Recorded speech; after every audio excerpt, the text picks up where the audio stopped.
or affirm that the testimony about to give shall be the truth, the whole truth, and nothing but the truth? Yes. Please have a seat. So I'm just going to take a moment here for the TV.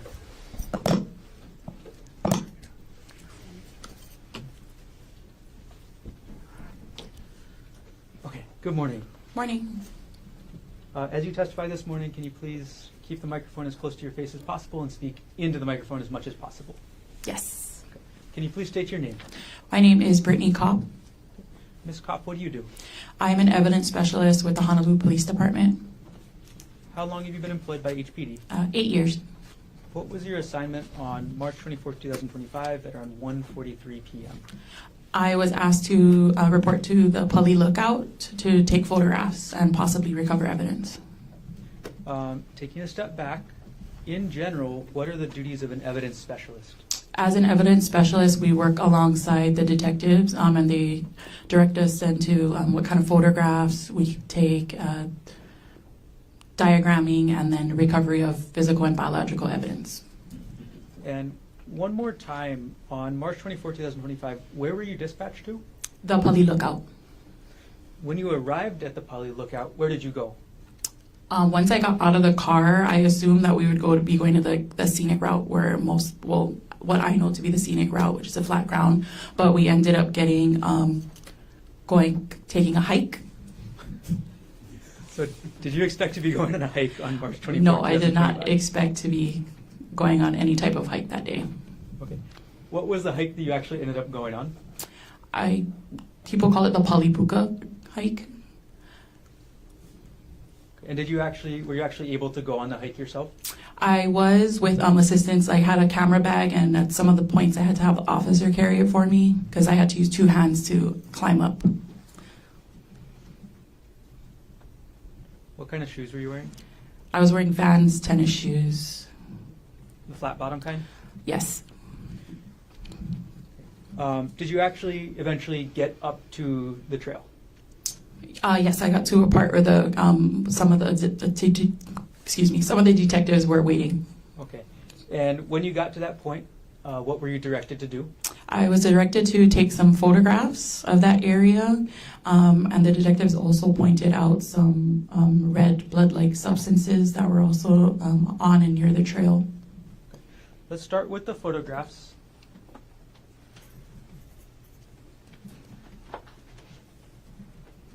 All right. Approach with what's been marked as States Exhibit 31 through 67, previously provided.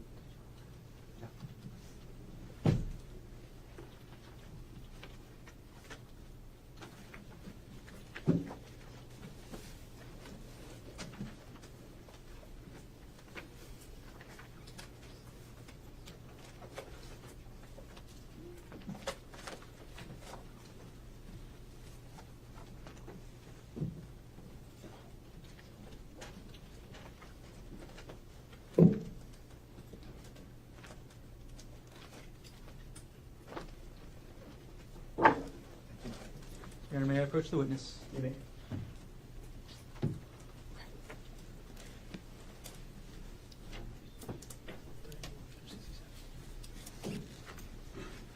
Ms. Kopp, I've handed you what's been marked as States Exhibit 31 through States Exhibit 67. I know that's a big stack, so could you just take a moment, look through, and when you're finished looking through all the exhibits, look up and let me know you're done.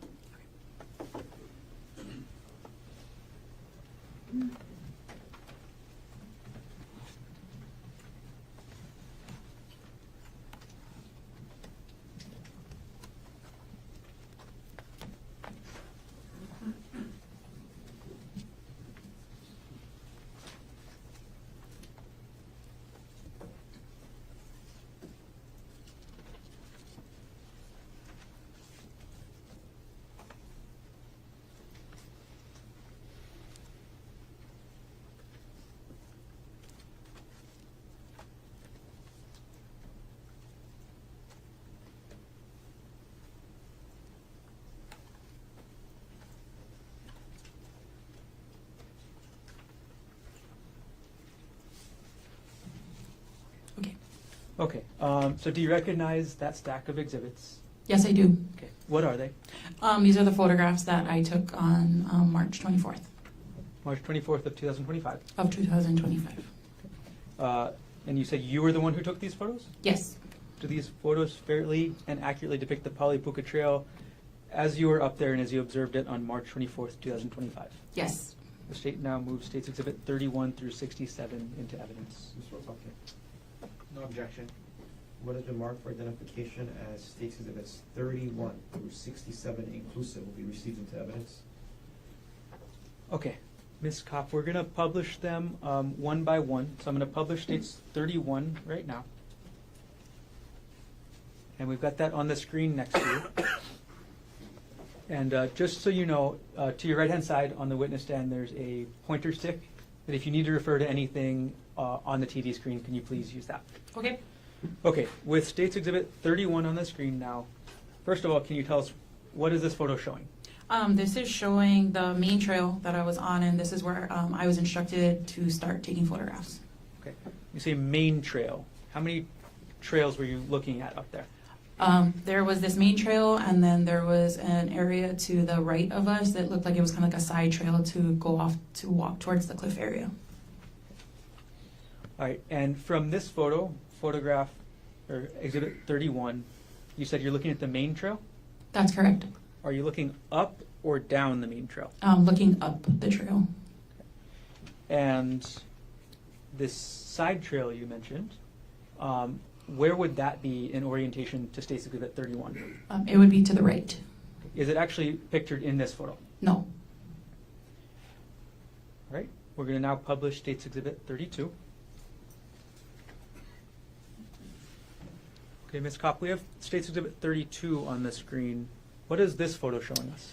So this is a view of the right of where I was standing. Where the pointer is pointed, this is a hole in the bush that we're looking at, and then here is kind of where you can see impressions in the leaves, kind of like the side trail that I'm talking about. Okay, so the impressions that you were pointing out in the bottom of the screen was the side trail. That's correct. And what's on the far right of this photo? The far right, that's going to be the cliff area.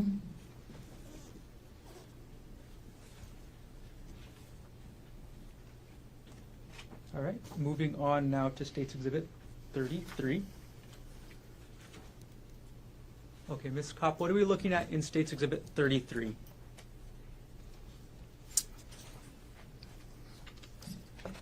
This is a view of the hole in the bush here, and then here is to the left is the main trail, and then you can see this is the side trail. Got it. Okay. So the main trail is on The left of the picture. left side of this photo. And when you say the hole in the bush, is that a term you're going to use throughout the rest of your testimony? Yes. Okay. All right, publishing now States Exhibit 34.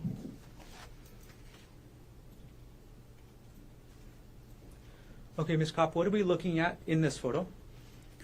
That is going to be in the top right corner, you can see the cliff area, and then here towards the middle bottom is the side trail. And closer to the left side of the photo, that's going to be the hole in the bush.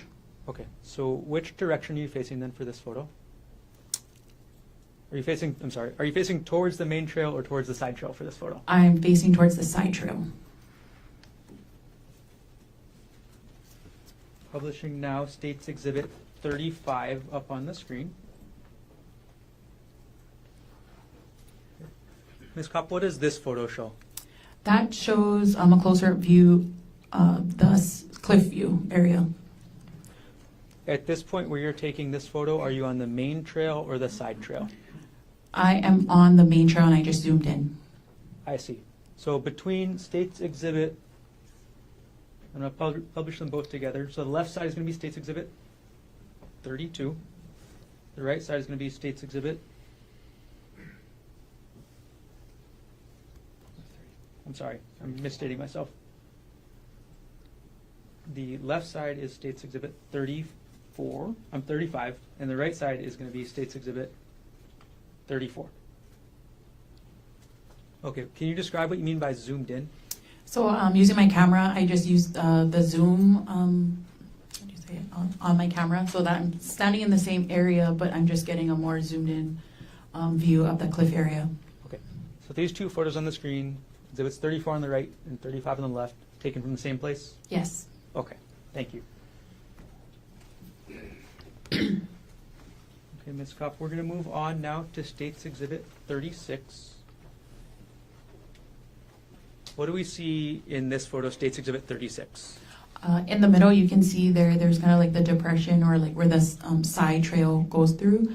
And up further here is the hole in the bush.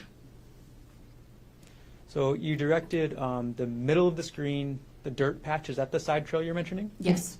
Okay, and the hole in the bush is? A little more, is kind of to the left of the side trail. Publishing State's Exhibit now 37. Okay, what happened with this photo? This photo is a little underexposed, but I was taking a photograph of a rock that was pointed out by one of the detectives. Okay. So did you find this rock that's in this photo yourself? No. Okay. I'm And sorry, what exhibit is this? State's 37. Okay, thank you.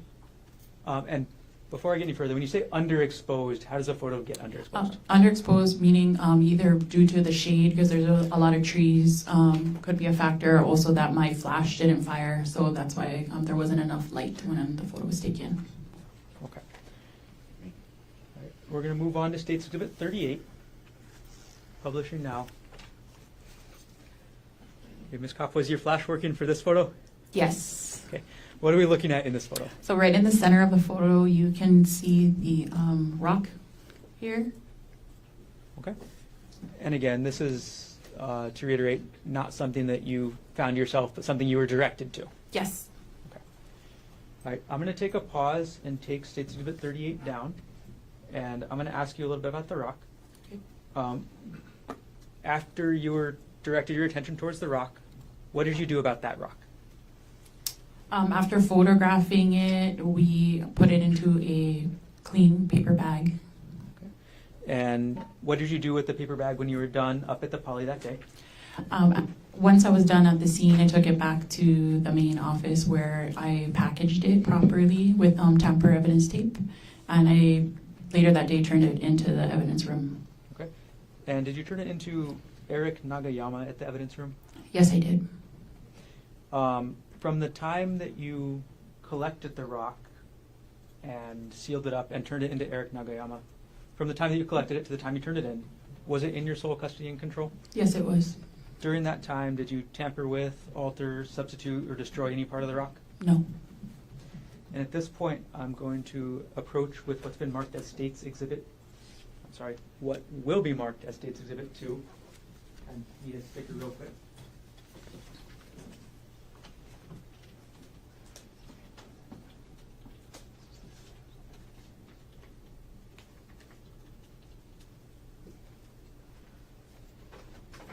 All right, and this has previously been shown to defense counsel. Thank you.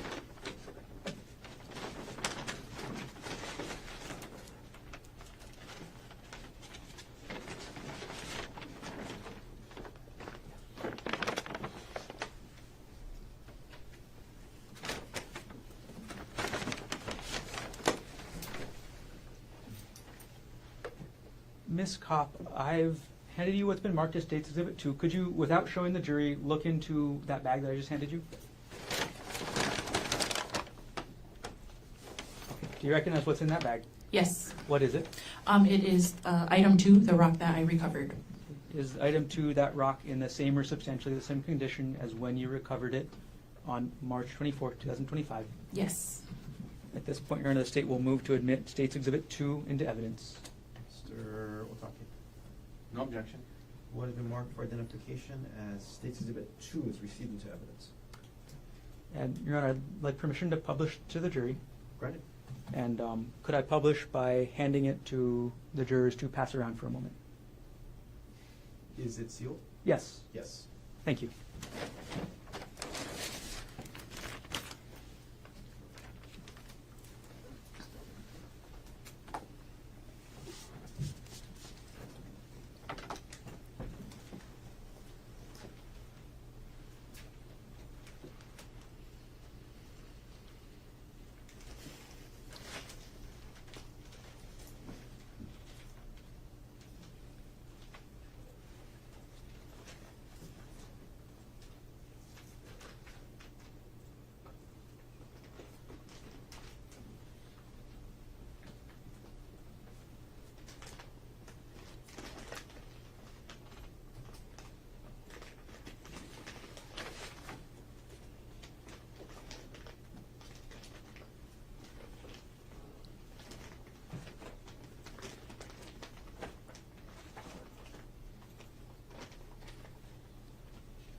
Now retrieve the exhibit from the jury. Thank you.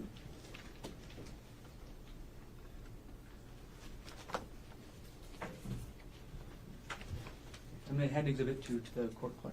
Thank you.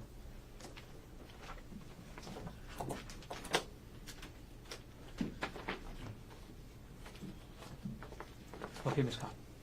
I'm going to get back into the photos you took that day. So I'm now going to publish on the screen State's Exhibit 225.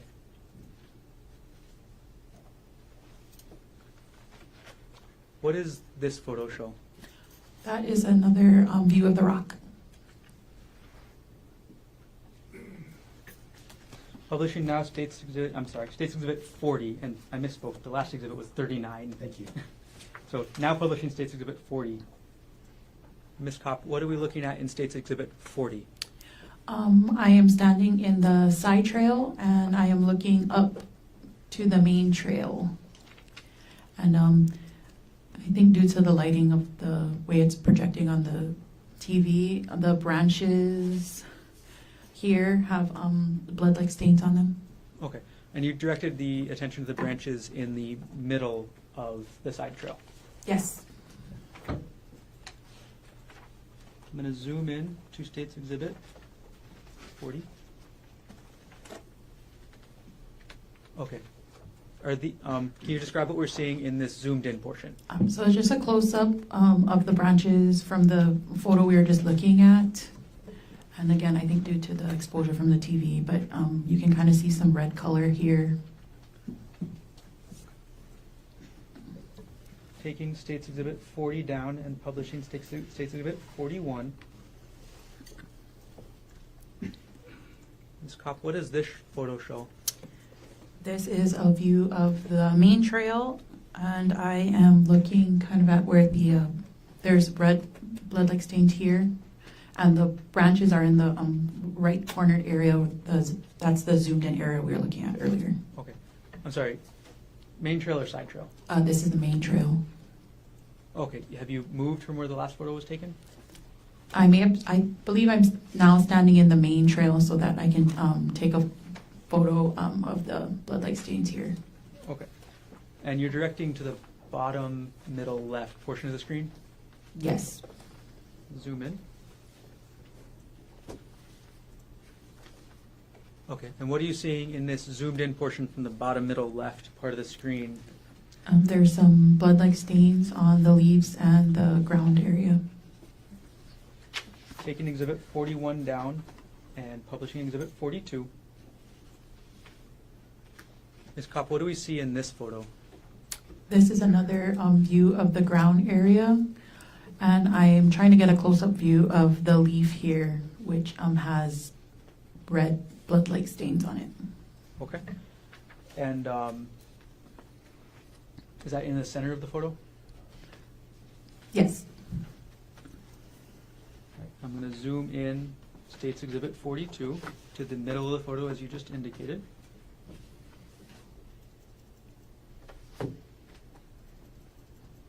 Okay. Can you describe for us what we see in this zoomed in portion of the middle? There are some red blood-like stains on the leaves there.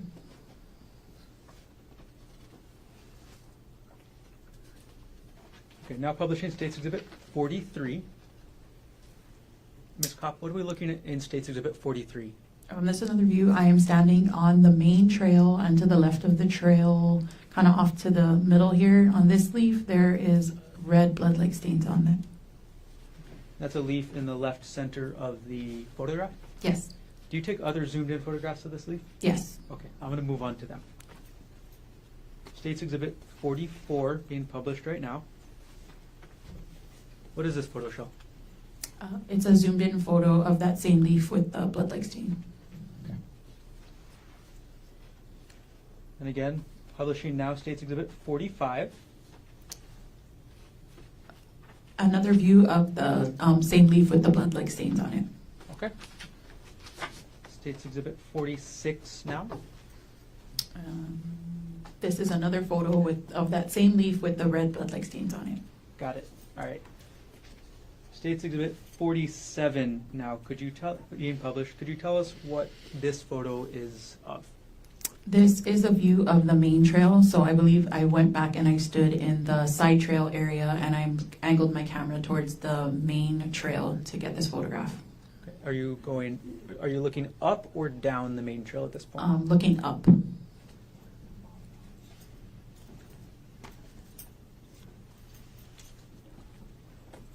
Now publishing States Exhibit 48.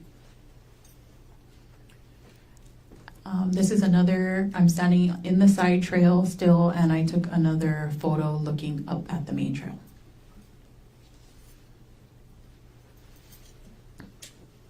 Now publishing States Exhibit 49. Ms. Kopp, what do we see in this photo? I moved back into the main trail, and my camera is pointed up the trail. In the top right corner, you can see a white piece of clothing. Do you take zoomed in photos of this as well? I believe once I get closer to the item, I take close-ups of it. Okay. I'm just asking so I don't have to zoom in on Oh, this okay, yes, specific sorry. photo. Okay, States Exhibit 50 now. Publishing. What do we see in this one? I'm getting closer to that white piece of clothing, still on the main trail, walking up. Now publishing States Exhibit 51. This is a close-up view of that item of clothing. Okay. Publishing States Exhibit 52. Could you tell us what's in this one? I'm sorry. Okay, so in this photograph, I walked past the item, so I'm now kind of at the top of the trail, we're gonna call it, and the piece of clothing is now on the left side. Okay, when you say top of the trail, is this like close to the top as far as you went? Yes, Okay. And which direction are you looking at the trail at this point, up or down? I'm looking down.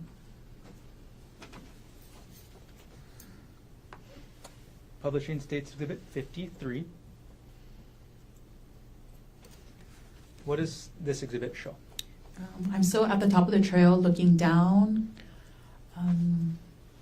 The clothing item is still in the photo, and that hole in the bush that I was speaking about earlier is going to be here to the left. And that's the same hole in the bush that you saw on the side trail? Yes. Now publishing States Exhibit 54. What does this exhibit show? It's another view of the same. I'm standing at the top of the main trail looking down. Any difference in flash in these two photos? I think the flash is better here, so the photo's brighter. Gotcha. Now publishing States Exhibit 55. Ms. Kopp, what is this photo showing? This photo, I am still at the top of the trail, but I moved to where the item of clothing was recovered, and I'm shooting downwards to get that view. Okay, so you're still standing at the top of where you went on the trail? Yes. Okay, are you zoomed in at all at this point? I might be a little zoomed in, but I know that I did take a few steps forward because the item of clothing is no longer in the photograph. Gotcha. Okay, so you took a couple steps down the trail before Yes. taking this exhibit. States Exhibit now 56. I walked further, a few more steps down from the previous photo, and I'm still shooting down the trail. And I know this because some of the detectives were waiting for me to finish photographs, and there you can see feet at the top center here. In the top center of the photograph, that's somebody's Yes. legs and shoes? Yes. Got it. Where's the side trail in proportion to this? The side trail is going to be to the left side. Is it to the left side of where you're standing? I would see it would be a little bit more up, but it's before the detectives that were waiting, so it's like here, the side trail. Got it. Okay. States Exhibit now 57. What are we looking at in this exhibit? There is some blood-like stains again to the right on some of the right greenage leaf area there. So here. Okay, and you've directed the pointer probably as far as you can reach, but to the middle of the screen right now? Yes. And what you're referencing is just to a little bit to the right middle. Yes. I'm going to zoom in to the right middle portion of the screen. Is this what you're referencing as blood-like stains? Yes. Publishing now States Exhibit 58. Ms. Kopp, what does States Exhibit 58 show? This is a close-up view of the branches from the previous image. Okay. And I got to ask, I see something in the top right corner. What is that? A shoe. Is that one of the police officers you mentioned earlier? Yes. Got it. And then, where are you on the trail as you're taking this photo? I'm standing on the main trail, and I believe I'm still coming down the trail. Okay. Where are you in relation to the side trail? The side trail is still going to be to the left. Got it. All right, publishing now States Exhibit 59. This photo, I walked back up the trail to where the item of the clothing item was recovered from, and this is kind of where I'm going to refer to the hole in the bushes here. Okay. And you've pointed to the left middle portion of the screen, and that's the hole in the bush? Yes. Is that the same hole in the bush you referenced when discussing the side trail? Yes.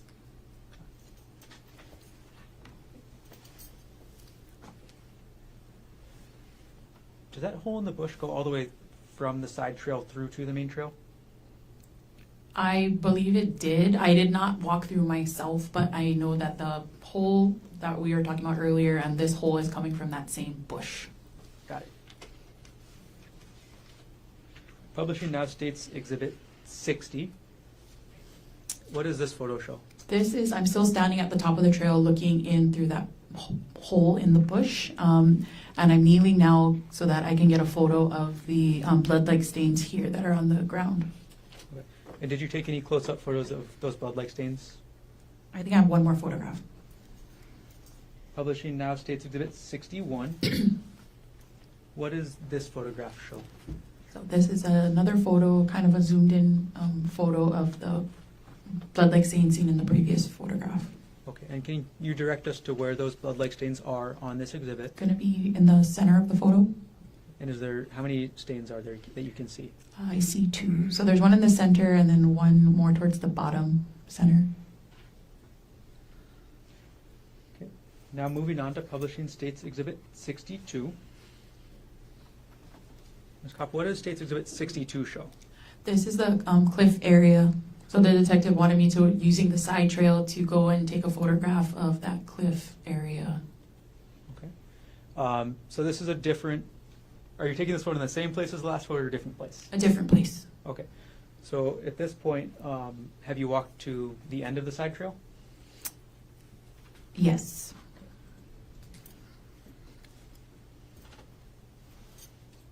Publishing now States Exhibit 63. Ms. Kopp, what are we seeing in States Exhibit 63? So from where I was previously standing looking out towards the cliff, if I turn around, this is what I saw. This is the hole in the bush. Okay. In the center there. Did you take any additional photos of this hole in the bush from the side trail or cliffside? I think I have a zoomed in photo. Okay. We'll publish now States Exhibit 64. What does States Exhibit 64 show? So this is a zoomed in photo of the previous photo, and there is blood-like stains there in the middle. Okay. I'm going to pull up a side-by-side now between States Exhibit 64, which is going to remain on the left, and States Exhibit 61 on the right.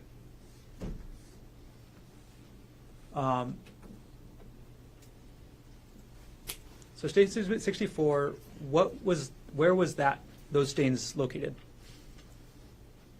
Those are from the front view. If that makes sense. Sorry, are these different stains or the same? I believe they're different stains. Are they, so you said they're both from the hole in the bush? Yes, so like They're, like I said, off of the main trail where I previously was taking that first pull under the bush, that it was a little further up. Got it. Okay. And then this is from the front of that bush. Okay. Same hole in the bush or different hole? The same hole. Okay. All right. Now publishing States Exhibit 65.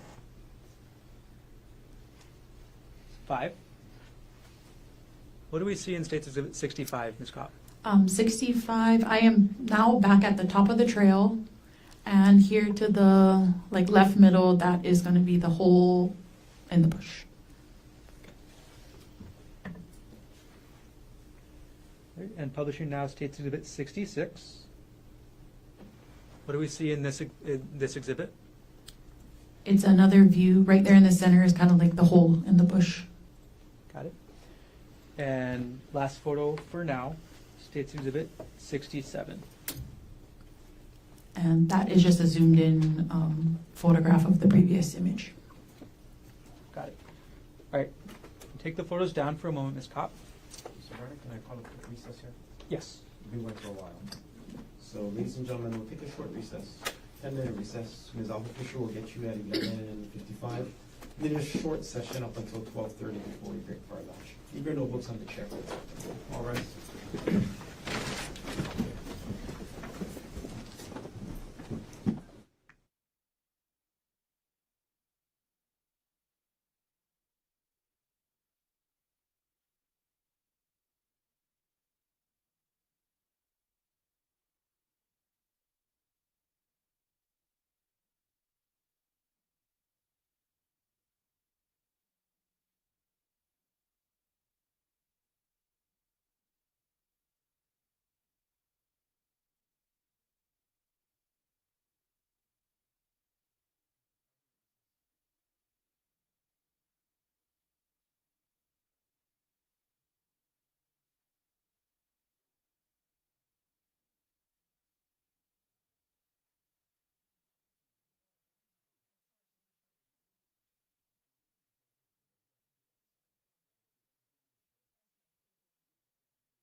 session until we get to 12:30. Understood. Thank you. Okay, Ms. Kopp, in addition to taking the photos we went through already this morning and collecting item number 2, the rock, did you collect any other evidence from the Palipuka Trail? The item of clothing, which I believe was a cardigan, was also recovered, and I recovered some swabs. Okay. How many swabs? 4. And just in general, how do you collect an evidence swab? If the swab is a dry substance, or whatever we're swabbing is dry, the sterile swabs are removed from its pouch. We use distilled water to wet the tips just with just 1 drop of water. The swabs are then rubbed over whatever we're trying to swab. If the substance or area that we're swabbing is wet, the water is not added to the swabs, but the same sterile swabs are wiped over the wet substance. And what did you end up swabbing on March 24, 2025? I swabbed the leaf that I took multiple photographs of that was to the side of the main trail. I also swabbed the leaf that was on the ground on the main trail. And I also swabbed that branch area that was, when I'm looking up towards the trail, that branches that were to the right, that was also swabbed. And then that blood-like stain that was from when I recovered the swab, I stood in the front of the hole in the bush, and I swabbed that blood-like stain that I could see there. So the swab, the last one that you mentioned from we're just going to keep calling it the hole in the bush. When you say from the front, is that from the side trail side or from the main trail side? After coming off of the side trail, like I said, I was facing the cliffside, and when you turn around, the bush was right behind. Got it. Could you, real quickly for a moment, just thumb through the exhibits that you have up there with you and pick an exhibit that shows where each swab was?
Already?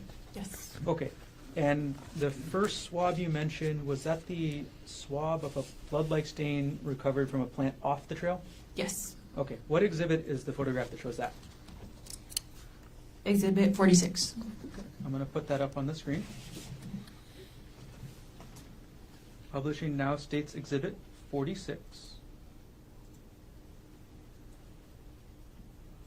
Okay. And could you direct us on the screen to the area you swabbed? So I swabbed this area here, the red blood-like stain there. Okay. And was that swab designated as evidence item number 3 under HPD report 25-110958? Yes. Now taking down states Exhibit 46. For the second swab you took, was that the one you mentioned was of a blood-like stain recovered from a plant from the leaf on the trail? Yes. Okay. Could you tell us what exhibit shows that? Exhibit 42. Okay. Publishing now states Exhibit 42.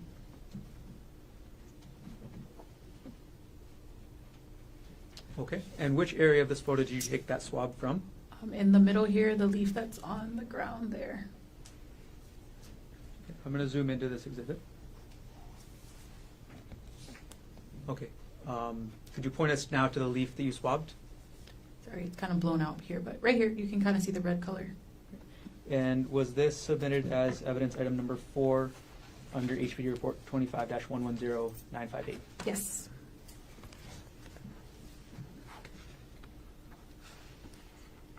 Okay, the third swab you took, I think you mentioned, I'm taking down the exhibit, I'm sorry. Third swab that you took, it was the blood-like stain recovered from the tree branch, is that right? Yes. And could you tell us which exhibit shows where you took that swab? Exhibit 40. Now publishing States Exhibit 40. Okay, could you show us on this exhibit where you took that swabbing from? So it's going to be from the branches located here. The branches in the middle right of the photo? Yes. Okay, I'm going to zoom in.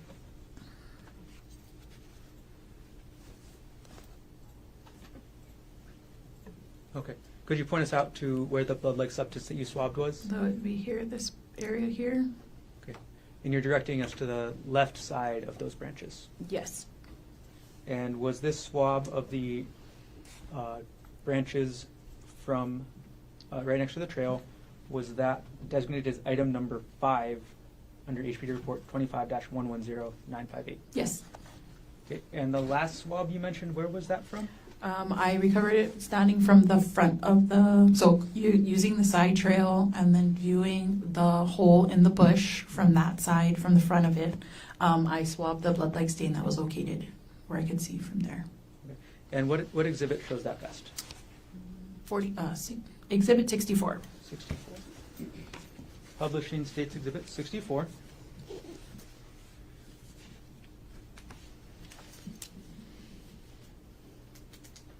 Okay, and then could you show us where you swabbed on this exhibit? This area here. And you're directing your pointer to the center of the photograph. And was this swab of the blood-like stain on the ground under the bush, the hole in the bush as we've been calling it, designated as item number 6 under HPD report 25-110958? Yes. Okay, I'm going to take the exhibit down. Now, you've told us what a swab is, where you took it. After you take the swab, what do you do with the actual piece that you take? The swabs have like a capture over it, so it keeps it not sterile, but it protects it from getting contaminated. The swabs are then placed in a self-sealing pouch, and we later seal it with tamper evidence tape. And did you follow that procedure in this case? Yes.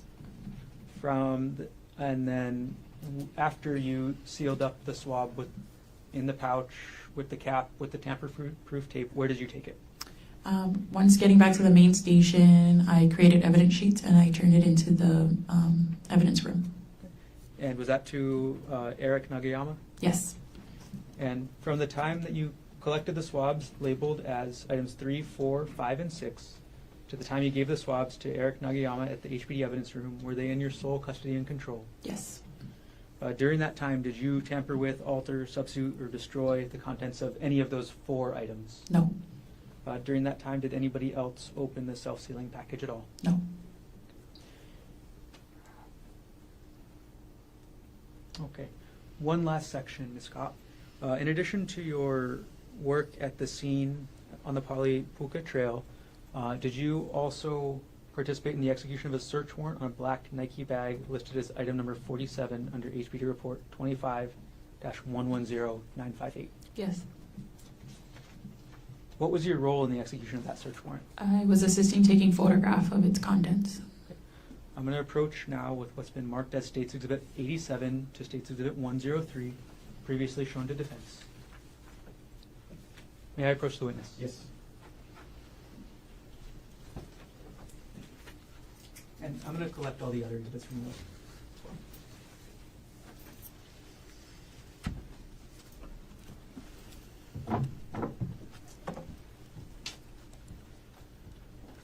Okay, Ms. Kopp, could you take a look through what I've just handed you, and when you're done, look up?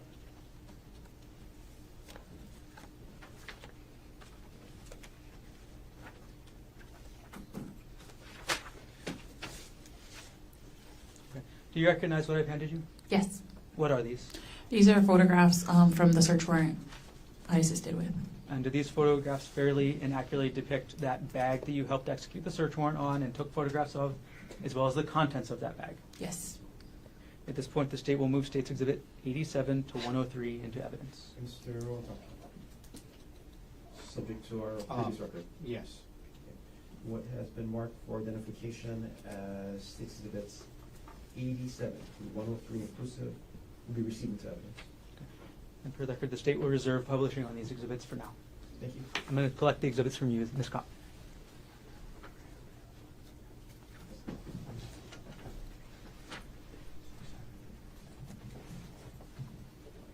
Okay. Ms. Kopp, did everything you testified to occur in the city and county of Honolulu, state of Hawaii? Yes. Thank you. I have no further questions at this time. Thank you. I'm going to hand the exhibits to the clerk. Please. I'm going to hand exhibit 2 to the clerk as well. Thank you.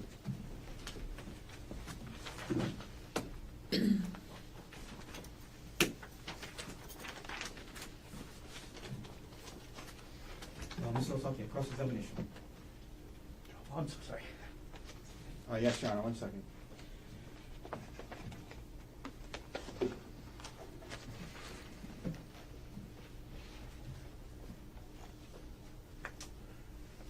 Good afternoon, ma'am. Hello. Hi. Just a few questions for you. I know it's getting close to time to eat. Keep it quick. Now, how long have you been an evidence specialist? 8 years. 8 years. And part of that, you received training and from HPD about how to go about your job, yes? Yes. And on the date of this incident, when you went there and took these photographs that we've been discussing, you were not that morning, you didn't know you were going to have to go on a hike that morning, correct? That's correct. And so you were in, I think you said Vans, tennis shoes, Yes. and you walked up the hike. Yes. Now, you arrived at the scene at 1:43 p.m. in the afternoon, yes? Yes. Okay. And we know that because you document that in your report, yes? Yes. Okay. So 1:43 p.m., that was approximately, well, that's a little over 3 hours after 10:30 a.m., yes? Yes. 11, 12, yeah. A little over 3 hours after 10:30 a.m., correct? Yes. And so it's safe to say that the responding officers, the first officers there, had arrived at the alleged scene a lot earlier than you, yes? I suppose I'm not, I don't know specifically what time they arrived, but yes. Yeah, all I mean is you weren't the first person from HPD there, correct? Correct. So there was a responding officer named Officer Wu who testified that he was one of the first officers there. He would have been there before you, correct? Yes.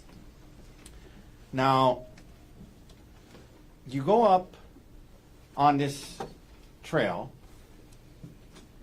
and you take some photographs of the rock, yes? Yes. Let's, if we could we please pull up State's Exhibit 37? Let's maybe go to number 38. Sorry. Okay, 38. So this is a picture of the rock that you took, correct? Correct. And let me ask you this: when as an evidence specialist, do you agree? And part of your training, you want to document and photograph evidence, ideally in the location it was initially discovered, correct? Yes. Okay. In other words, that's part of what you're doing. You're there to document evidence and show where it was when the police first got there, yes? Yes. Okay.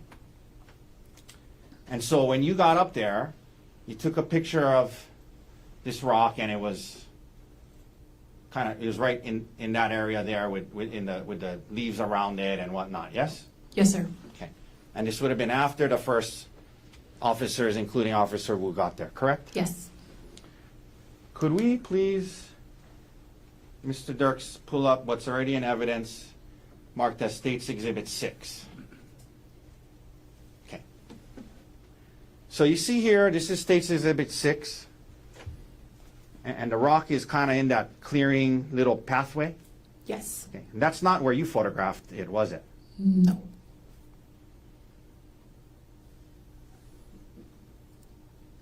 Can we put Exhibit 6, this was introduced for Officer Wu. Can we put Exhibit 6 next to Exhibit 34 if that's possible, Mr. Dirks? if possible. If not, it's okay. Exhibit 6 and 38. Okay. So, when you got there, you took a photo of it on the right, this one on the right, correct? Yes. And that's the rock there, yes? Correct. Exhibit 6 shows it in the middle of the walkway, yes? Yes. Okay, we can take that down. When you testified today, prosecutor didn't ask you about that. Did you know that it had been moved before you photographed it? No.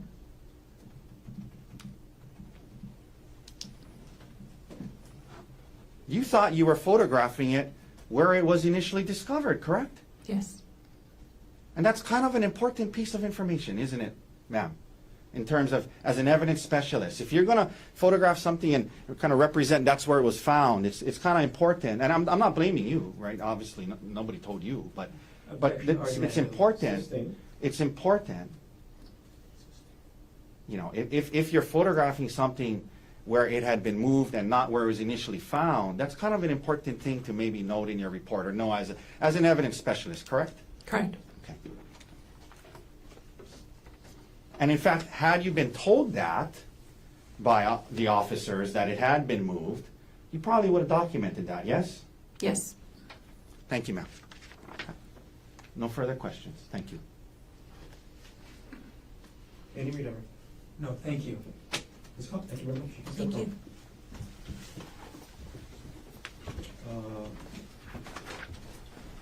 Counsel for Officer.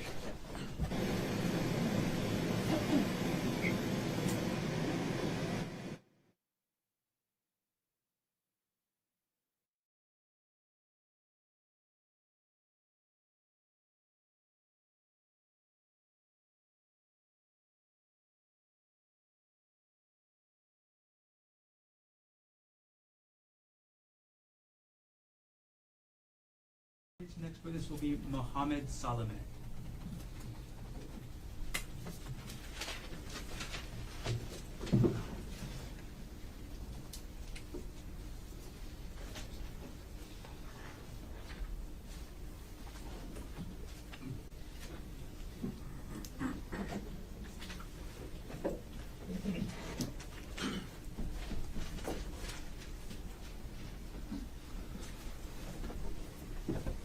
Raise your right hand, please.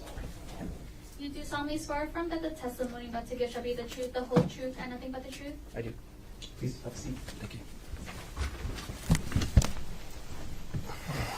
Good afternoon. And before you start testifying, could you just take the microphone as close to you as possible and speak into the microphone as much as possible, okay? Good. All right. Can you please state your name? My name is Mohammed Salame. And what is your occupation? I'm a police evidence specialist with the Honolulu Police Department. How long you've been employed by HPD? About 3 years. What was your assignment on March 25th, 2025 at around 5:40 p.m.? To take photographs and collect evidence, DNA reference sample. In taking a step back, in general, what are the duties of an evidence specialist? To process and document crime scenes, including individuals, through the use of photography, diagramming, and evidence collection. And on that date at 5:40 p.m., what type of evidence were you assigned to collect under HPD report 25-110958? A DNA reference sample or a buccal swab. And what is a buccal swab? Buccal swab is a swab sample used to reference a known DNA sample. And where would you collect a buccal swab from? The interior cheek area of the mouth of an individual. And who did you collect a buccal swab from in this case? Mr. Gerhardt Konig. And before you collect the buccal swab, do you document or photograph the person you're collecting the swab from? I do. Mhm. At this point, Your Honor, I'm going to ask to approach with what's been marked as States Exhibit 129, States 238, and States 239. Yes. Previously shown.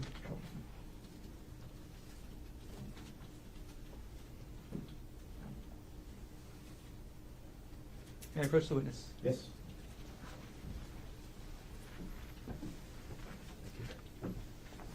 Mr. Salome, I've handed you what's been marked as States Exhibit 129, 238, and 239.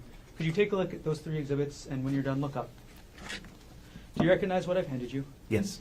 What are these? These are photographs of Mr. Konig. And you took these photographs? I did. And again, was that on March 25th, 2025 at around 5:40 p.m.? Yes. Do these photographs fairly and accurately depict Gerhardt Konig on that date and time? Yes. At this point, the state will move States Exhibit 129, 238, and 239 into evidence. Mr. Otake, subject to our previous record, No objection, thank you. what has been marked for identification as States Exhibits 129, 238, and 239 will be received into evidence. Thank you. I'm going to retrieve the exhibits from you, Mr. Salome. Okay. And again, we will reserve publishing for the moment.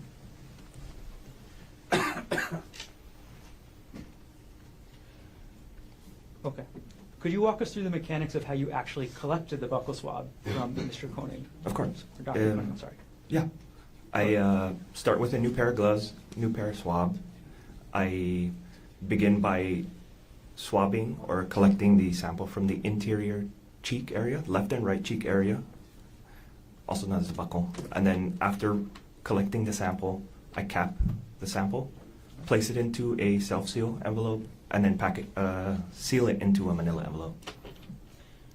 And is that the way you actually collected the sample on March 25th, 2025 in this case? Yes. After you collected the swab and sealed it, what did you do with it? I submitted it to the evidence room. Okay. And who did you give it to at the HPD evidence room? Ms. Jeanette Moses. And did you do that on March 26, 2025? I did. From the time that you collected the buccal swab from Gerhardt Konig on March 25, 2025, to the time that you submitted it to Ms. Moses on March 26, 2025, was the swab in your sole custody and control? It was, yes. And also, was the swab designated as evidence item number 45 under HPD report 25-110958? Yes. During that time, from the time you took the swab to the time you submitted it, was it in your? I'm sorry, repeating myself. Did you tamper with, alter, substitute, or destroy the contents of the packaging in any way? I did not, no. Tamper with the swab in any way? No. During that time, did you or anybody else open the self-sealing package at all? No. Okay. Did everything you testified to occur in the city and county of Honolulu, state of Hawaii? Yes, it did. Thank you. I have no further questions at this time. Thank you. I'm going to hand the exhibits to the clerk.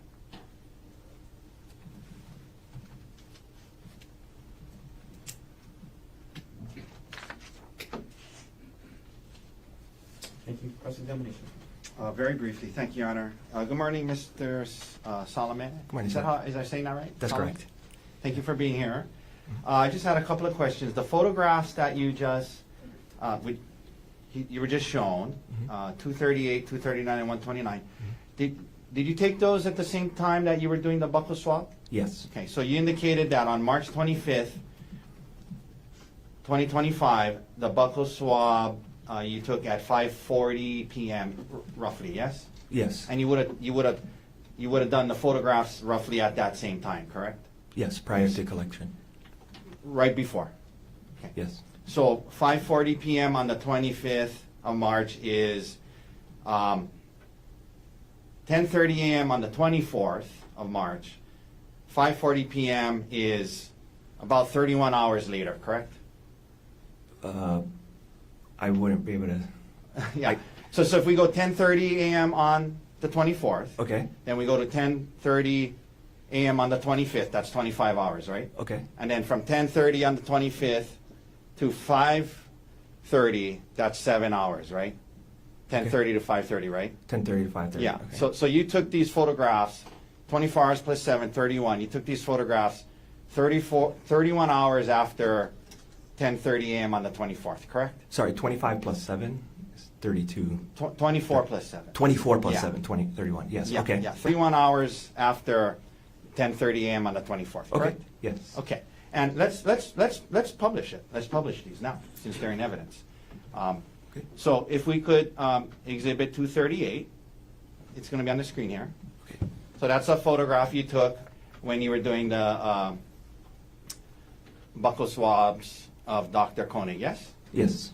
And this was at the Honolulu Police Department The central receiving desk. Central Receiving, correct? Yes. Okay, 31 hours later, let's go to 239.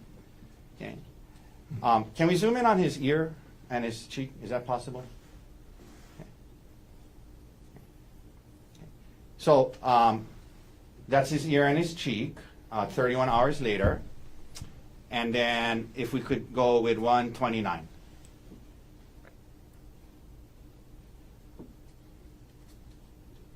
Okay, and that's the front of him 24 hours later. I mean 31 hours later, correct? Yes. All right. Thank you, sir. Welcome. Thank you very much. Thank you, sir. No further questions. Mr. Garner, any redirect? No need, thank you. All right, ladies and gentlemen, let's take our lunch break now.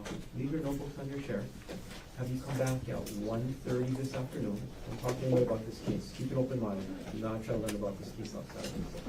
All of you, have a good lunch. All right.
Number 13, City of Hawaii versus Gerhardt Konig, 1 CPC-25-373. Dr. Konig is present in court with all 4 counsel of record. All jurors are back in the courtroom. Good afternoon, ladies and gentlemen. We'll continue on with the presentation of the evidence. Mr. Garner, state's next witness. The state calls Chauncey Nicola.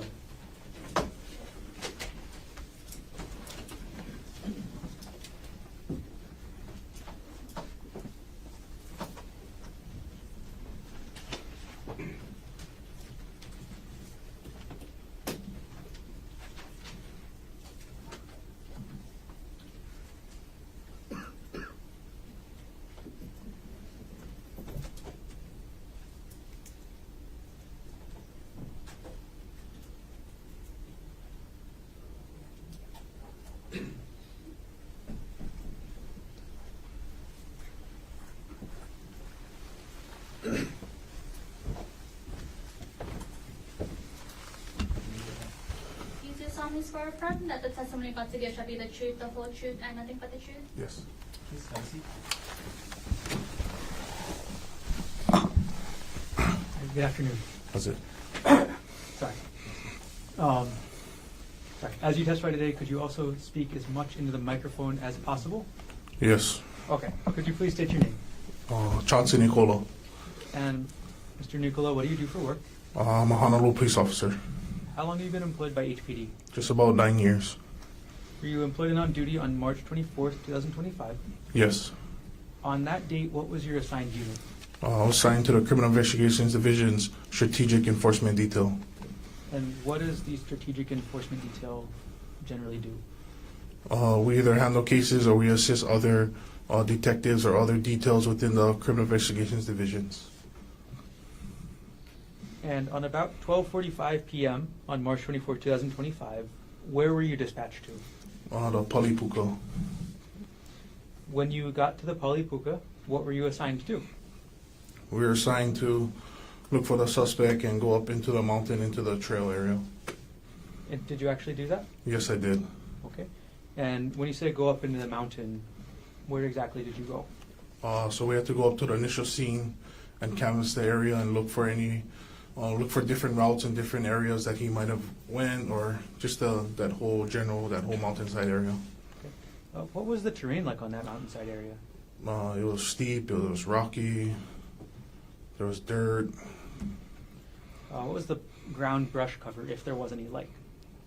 I mean, it was dirt and grassy area. How long did you stay at the Pali Lookout on March 24th, 2025? About 6 hours maybe.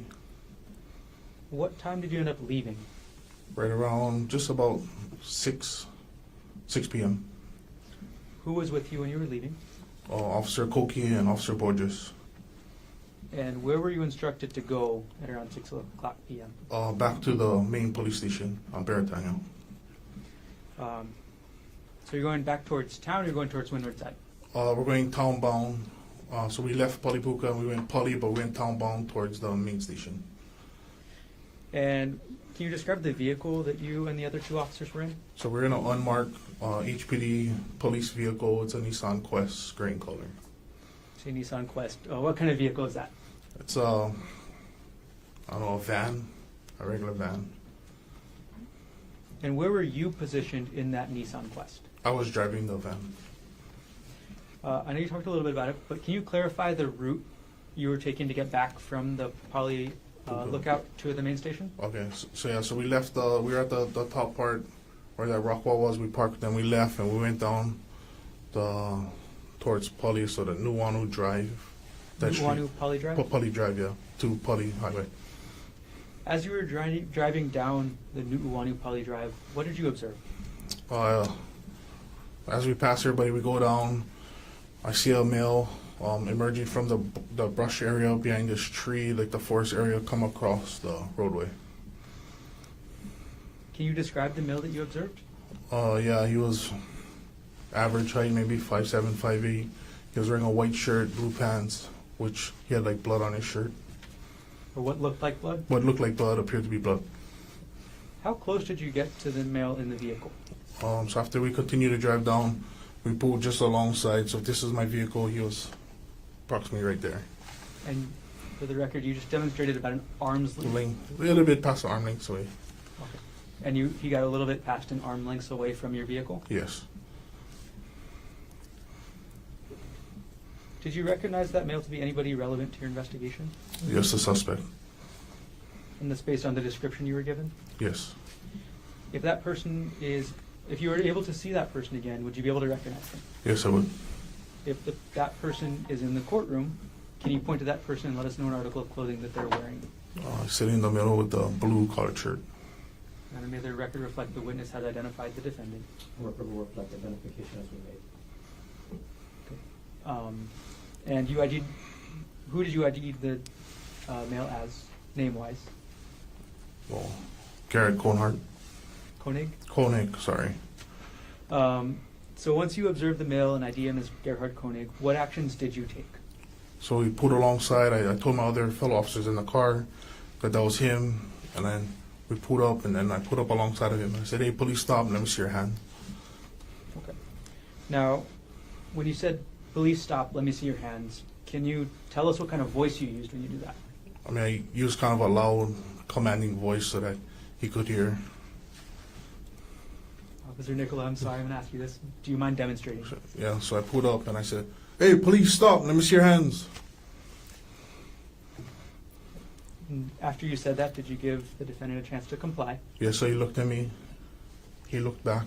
Because I'm looking at him and he's looking at me when I said that. Okay. So he's looking at you when you say, "Police, stop"? Because he's up the van approaching because he runs in front of us because we come down. And how long did you give him to comply with that demand? I mean, I at that point, I'm just looking at him. Could have been, I don't know, 15, 20 seconds. He's just looking at me. Okay. And after you see the defendant, you pull up, you tell him to stop, you guys look at each other, then what does the defendant do next?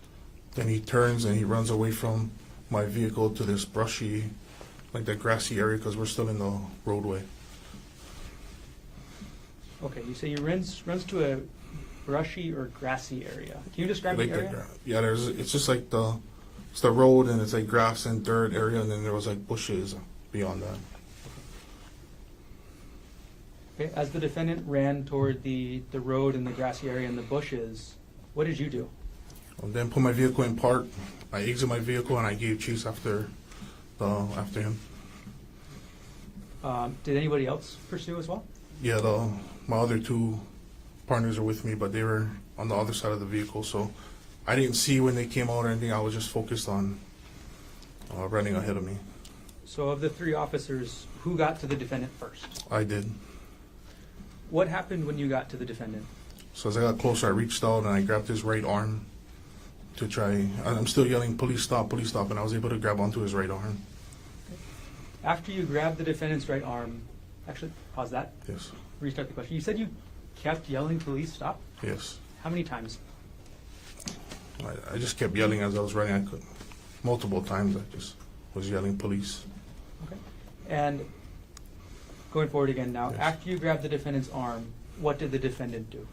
He tries to break my grip, so he tries to pull out and continue running away from me to get away from me.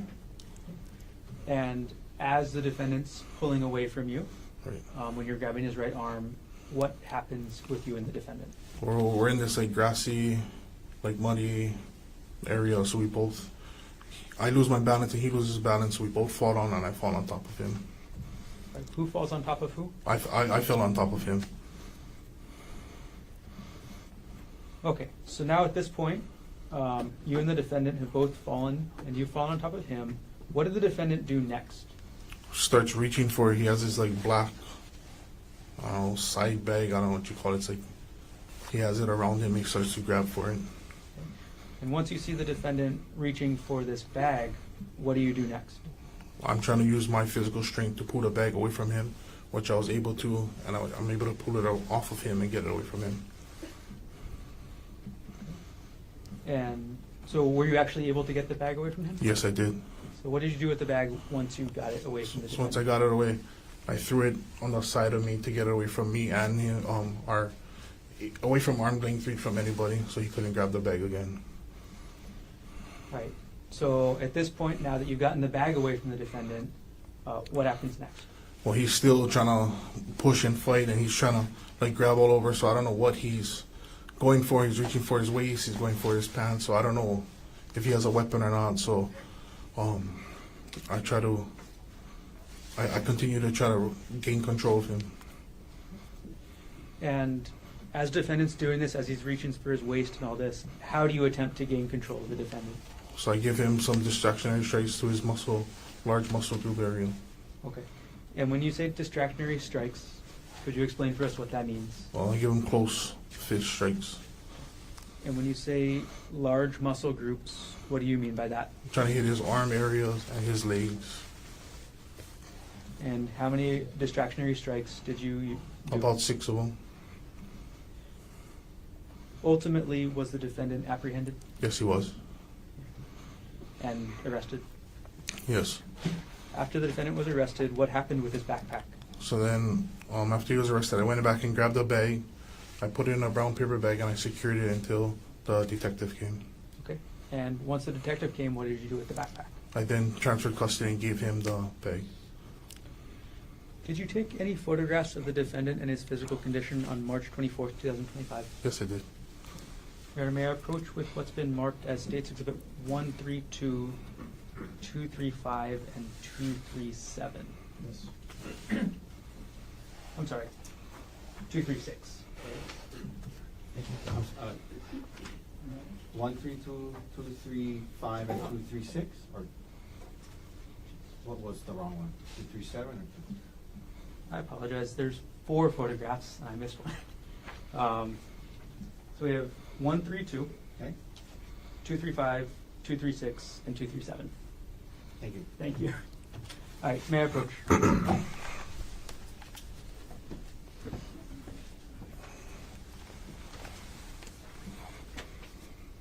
Okay, Officer Nicola, I've handed you 4 photographs now. Yes. Could you take a look through all 4, and when you're done, look up and let me know? Yes. Okay. Good. Do you recognize what I've just handed you? Yes. What are these? The photos after he was placed under arrest. And these are the photographs of the defendant. Yes. Do these photographs fairly and accurately depict the defendant as you observed him on March 24th, 2025? Yes. At this point, the state will move to enter 132, 235, 236, and 237 into evidence. Mr. Otake. No objection. And what has been marked for identification as State's Exhibits 132, 235, 236, and 237 we received as evidence? Okay, and permission to publish. Granted.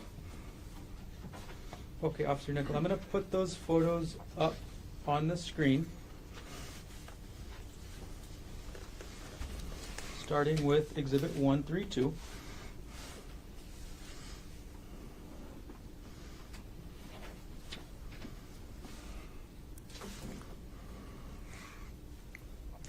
And now rotated correctly. Officer Nicola, what does this photograph show? Full body picture of the suspect. And what's that in the background of this photo? That's the kind of grassy area that he ran into, or we ran to. And how big are the trees back there? Very big.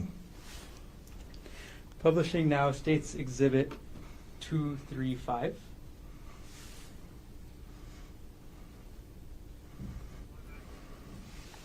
And we'll rotate it correctly. Okay, Officer Nicola, what does this photo show us? Closer view of his kind of upper chest area. And now publishing States Exhibit 236. And apologies, I might have to rotate it again. Okay, what does this photo show? This is a left profile. And lastly, Exhibit 237. And again, we'll rotate it upright. What does this photo show? This is right profile.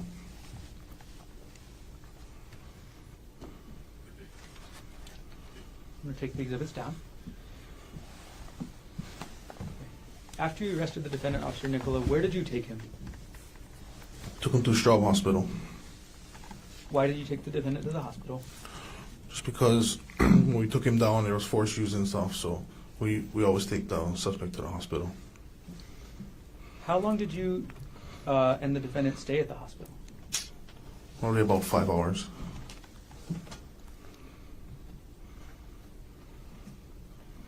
A couple more questions. What were you wearing that day, Officer Nicola?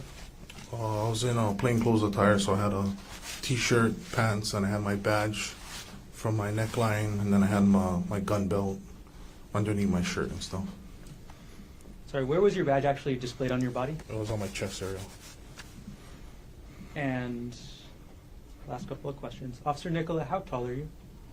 About 6 feet, And approximately how much did you weigh on March 24th, 2025? 300 pounds. Did everything you testified to occur in the city and county of Honolulu, state of Hawaii? Yes. Thank you. No further questions at this time.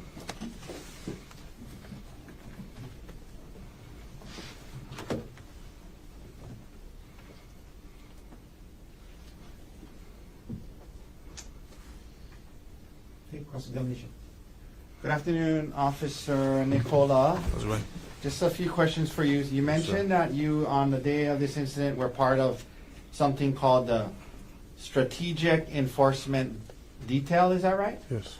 And it's true that the Strategic Enforcement Detail is a plain clothes detail. In other words, you're not wearing what you're wearing today, your uniform you're wearing today, correct? Yes. Patrol officers who are on patrol, they wear the uniform you're wearing today, correct? Yes. Patrol officers on patrol also wear body cameras, yes? Yes, sir. But in the strategic enforcement detail, HPD has it where you guys don't wear body cameras, correct? Yes.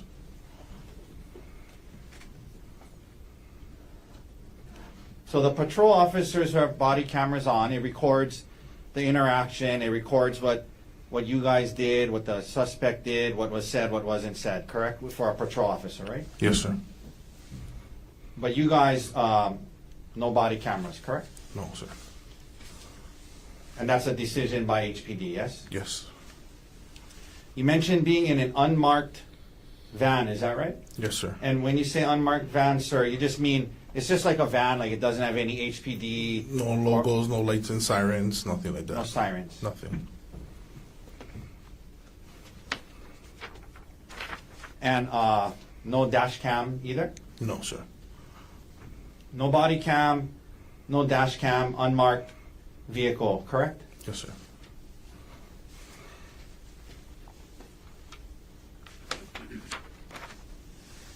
When you were coming down and you left the area, you're driving down, I guess you said New Honolulu Drive, is that right? Yes. Yes. So is that, just so we're all clear, so when you leave the lookout, Right. you kind of, to come back to Pali Highway, you gotta come down kind of like a, It's like a, I don't know how to explain it. like a driveway, I mean not a driveway, but like a long- off-ramp, kind of, on-ramp. Yeah, something. Okay. Like it's what people use to get back on Pali Highway from the lookout, right? Yes. Okay. And it's around 6 p.m., yes? Yes. And so this was about a year ago, so it's a similar time of year. So, you know, it's 6 p.m. this time of year. It's not dark yet, right? Not at all. It's still lit, yes? Yes, sir. Okay. So it's 6 p.m. It's still lit, and you see who you believe to be the suspect walking down the street in the light, correct? Yes. And when you first saw him, he was walking, not running, correct? When he ran across from the trees for the brushy area, he ran across of us. But when you first saw him, he was walking down Poly Drive, right? Well, he first ran across out of the bushes, he runs across, and then we come up alongside of him, and then that's when he's walking. Okay.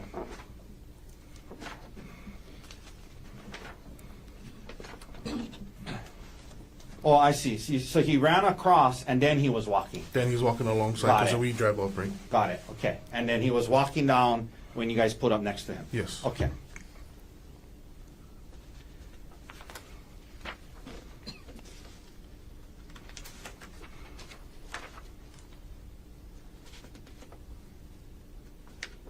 You mentioned some of the force that you used in apprehending Gerhardt, yes? Yes, sir. You mentioned that you, at the time, weighed about 300 pounds, is that right? Yes, sir. And you were with Officer Koki Koki. and Officer Borges? Yes, sir. And they're also pretty big guys, yes? Yes, sir.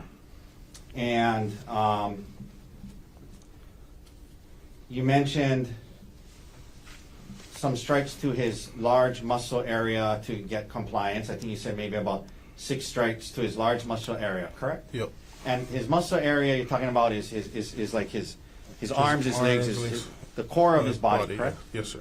And you know, in when you use force, officer, you have to fill out something called a use of force form after, correct? Yes, sir. And in this case, you did your best to fill that out accurately, yes? Yes, sir.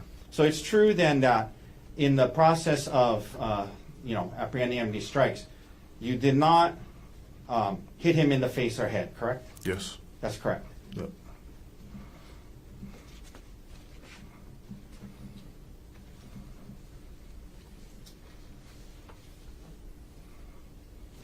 You mentioned taking him to the hospital. He had visible injuries when you were dealing with him after, yes? Yes, sir. But you believe that those injuries came from the hike, yes? Or the incident, correct? The incident from when we both fell down. Yeah. And from the hike, yes? Sure. Yes. And then you took him to Straub. Straub Hospital. And then at Straub, did you stay with him the full 5 hours? I stayed with him up until about the last hour. Then Officer Koki came and relieved us, and we went back to the station. Okay. 1 second. But to be clear, you never hit him or struck him in his face or head, correct? Yes. All right. Thank you, officer. No Sure. further questions. Any redirect?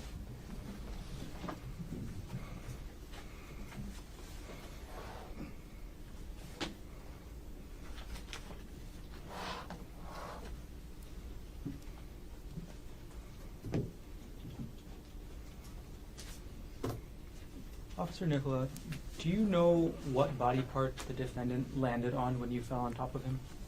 So we went forward, and he landed on his head area, like, because I went down and I was trying to grab him to stop, and we both just fell down. Thank you. No further questions.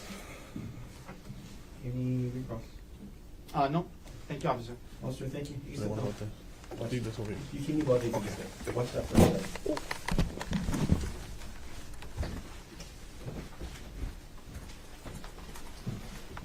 Mr. Barton, state's next witness.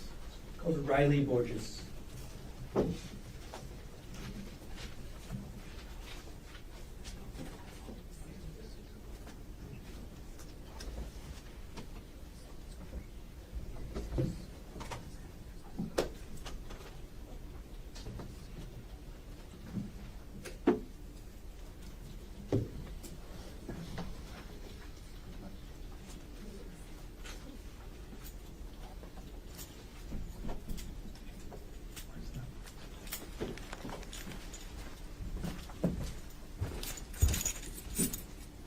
You do solemnly swear or affirm that the testimony about to give shall be the truth, the whole truth, and nothing but the truth? That's right.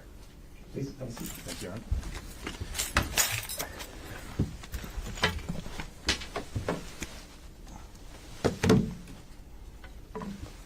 Good afternoon. Good afternoon. Could you please state your name? Riley Borges, Okay. Mr. Borges, what is your occupation? Honolulu police officer.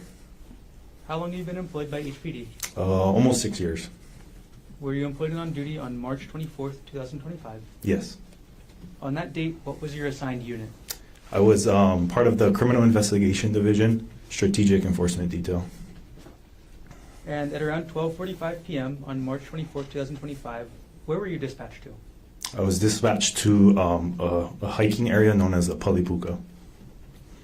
And what area is the Palipuka located in?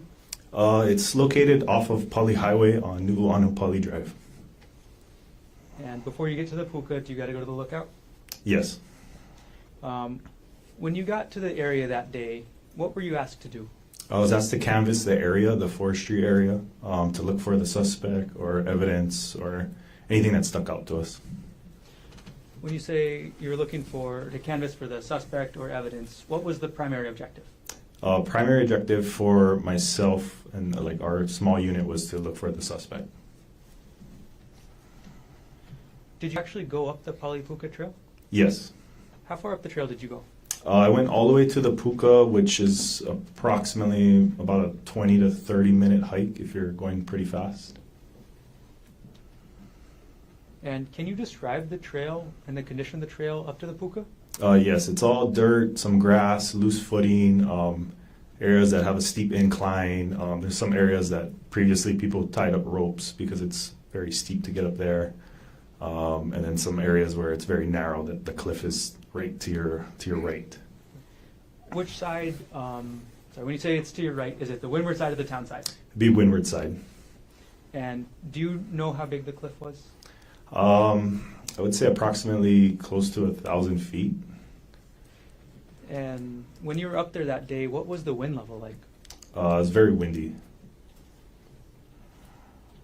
What was the terrain, you mentioned that you hiked up to the Puka. Did you canvass any other areas as well? Yes. Okay, what areas were those? The kind of landing area where the incident had occurred. And can you describe the terrain, or I'm sorry, the ground cover of that area? That area was like a small opening, relatively flat, and grass and some brush around there.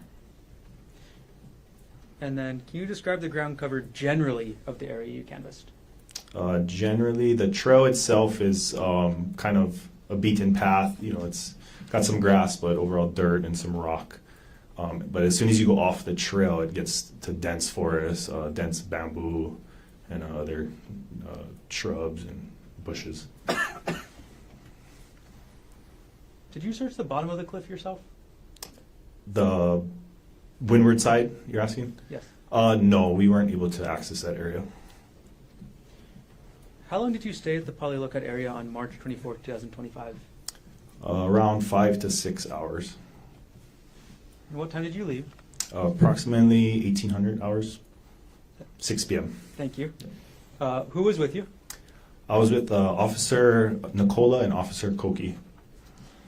And where were you instructed to go? I was instructed to go back to the main police station. And that's 801 South Beretanga Street. Yes. What was the route that you guys were taking? So we exited the parking lot of the lookout, and we're on New Honolulu Road, headed townbound towards Pali Highway. Can you describe the vehicle? We were in a Nissan Quest, gray. It's like a van. Is this a police car or no? It's an unmarked vehicle. No police lights or sirens. Where were you positioned in the vehicle?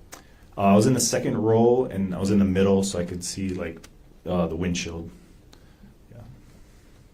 Sorry, could you describe a little bit about this type of van and what you mean by that?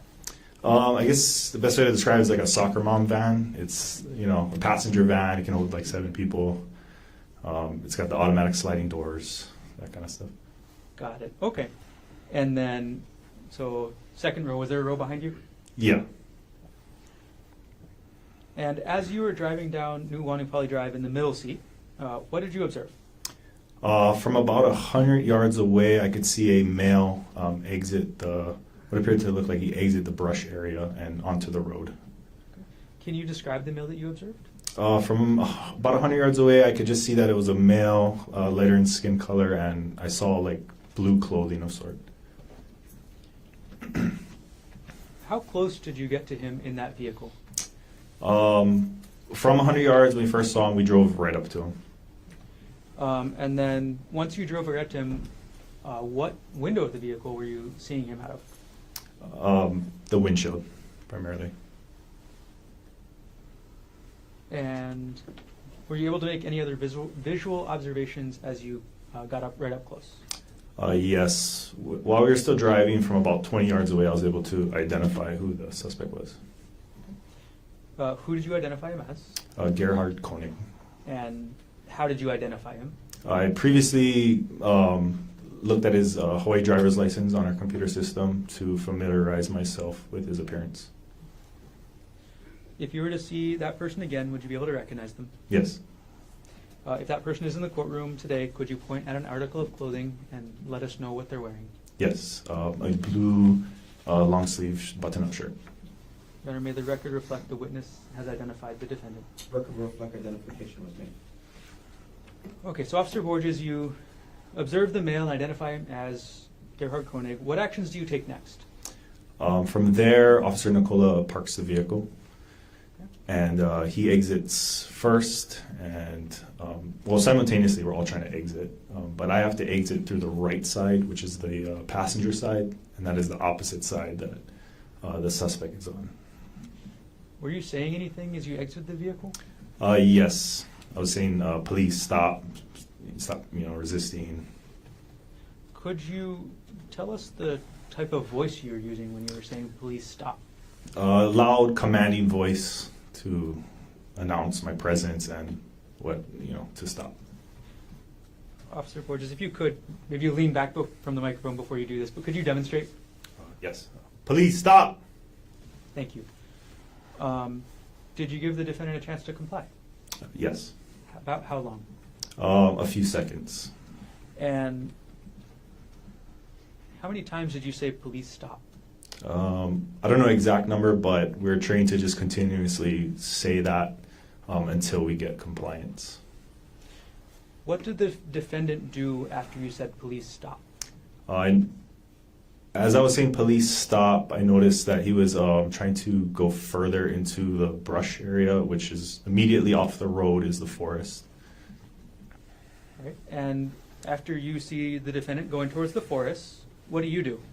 That's when, at that time, I'm still on the passenger side trying to wrap around, and I briefly break visual contact, and by the time I come around, that's when I see Officer Nicola close to the suspect. Okay. When you say you break visual contact, what does that mean? Just in the actions of me getting out of the van and having to run around I momentarily lost the visual of the suspect. Got it. So like as you were exiting out the passenger side, you couldn't see him? Yes. Okay. So you mentioned Officer Nicola. Was anybody else pursuing the defendant at that time? Yes, Officer Koki. Who got to the defendant first? Officer Nicola. Did you see Officer Nicola and the defendant's first contact together? Not the first contact. Okay. Can you describe what you saw as you came around the vehicle? As I came around the vehicle, Officer Nicola and the suspect, they were already on the ground, and Officer Nicola was attempting to detain or subdue the suspect. And what did you observe the defendant doing as Officer Nicola was trying to detain him? He was on the ground, flailing his arms, kicking his legs, trying to move his body. Well, was the defendant doing anything with his arms? Yes, he was. In addition to flailing it, he was tucking it under his chest area while he was prone on the ground. Did you have any concerns over seeing the defendant tuck his arms under his chest area? Yes. What were you concerned about? I was concerned that the suspect would be reaching for his waistband, which is a common area that people hide tools or weapons of such. Okay, so after you see this, can you explain the steps that you took? Yes. So by that time, Officer Nicola, Officer Koki were trying to subdue the suspect.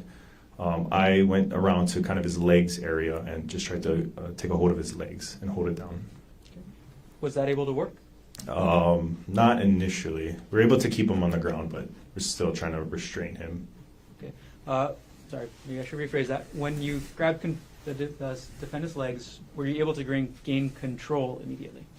No. Okay. What was the defendant doing at that point? That point, you could still feel his body resisting our movements to get him into a handcuffing position. Can you explain then, after that point, the steps that you used to help detain the defendant? So I attempted to grab his arms, but because they were tucked, I wasn't able to grab it. So I delivered a few strikes to his right thigh. And did you refer to those strikes as muscle dysfunctional strikes? Yes. Okay. Can you explain what those words mean? Yes. A muscle dysfunctional strike is a strike used On a part of the body, on the muscle, so that it kind of gives the muscle a stun and you're not able to use it for a few seconds. And where did you deliver those muscle dysfunctional strikes? To his outer thigh area. As you were delivering these dysfunctional strikes, were you saying anything? Police, stop. Were you telling him anything else? Stop resisting. Did you tell the defendant what to do with his hands? Place them behind his back. So as you were telling the defendant to stop resisting and to place his hands behind his back, did that work? No. So after you've now done the muscle dysfunctional strikes, you told the defendant to place his hands behind his back, what was your next step? The muscle dysfunctional strikes weren't working, so I switched to more of a pain compliance type of strike. And what's the difference between the muscle dysfunctional strike and the pain compliance strike? The pain compliance strikes are going to target areas such as your ribs. That is so. When you deliver those strikes, you can feel the person kind of lose the will to fight, is what it's called, and they'll. You can feel their level of resistance decreasing. And where did you deliver the pain compliance strikes in this case? To his ribs, right side rib cage. And how many of those strikes did you deliver? Approximately 2 to 3. Were those effective? Yes. So after those pain compliance strikes were effective, did the defendant continue resisting? Very slightly, but we were able to get his arms behind his back. Ultimately, was the defendant apprehended? Yes. Who actually conducted the arrest? The arrest was made by Officer Nicola. Sir Borges, what were you wearing that day? I was in plain clothes attire, which is sort of like a tactical long pants, a plain T-shirt, and a badge on a lanyard around my neck. When you say tactical, is that like military style? It's plain in color, but it's like a 5'11" type of pants, if you're familiar with that. Sir Borges, how tall are you? About 6'3". And on that date, March 24th, 2025, approximately how much did you weigh? 235 pounds. And did everything you testified to occur in the city and county of Honolulu, state of Hawaii? Yes. Thank you. I have no further questions at this time. Cross-examination. Thank you. Good afternoon, Good afternoon. Officer Borges. Just a few questions. So you mentioned unmarked vehicle, correct? Yes. No sirens, no HPD sign, soccer mom type of van, yes? Correct. And also not in your uniform, plain clothes, yes? Yes. And as part of that, you were part of the strategic enforcement detail that day, yes? Yes. And so the strategic enforcement detail, HPD, you guys don't wear body cams, correct? Correct. So you're in an unmarked car, you're in plain clothes, no dash cam, correct? Correct. No dash cam, no body cams, and now you come up upon this suspect, yes? Yes. And you understood that by this point that in terms of just some of what was in your head and the actions you took, you understood that there was an allegation that about syringes, yes? Yes. Okay. And obviously, when you're apprehending a suspect, officer safety is one of the, very, very important, yes? Yes. You don't want to take any chances, correct? Correct. So the three of you, and you mentioned did you say at the time you were 6'3"? Yes. 6 foot 3 inches tall Correct. and 235 pounds. Yes. Officer Nicola told us he's 300 pounds at the time. And I guess we're going to hear from Officer Koki, but he's a good-sized guy too, correct? Yes. So the three of you get out of the unmarked car in plain clothes, roughly at the same time, and the three of you move towards Gerhardt, correct? Yes. Okay. And you said when you guys do that, getting out and go towards him, you described him, kind of backing away towards the bush area and described what happened, and you described the sequence of events from there. Following an incident like this, or whenever force is used, you have to fill out a use of force form, correct? Yes. And you do so accurately and honestly, yes? Yes. And isn't it true, Officer Borges, that in this process of apprehending him, as you described, you did not strike him or punch him in the head or face, correct? Correct. Okay.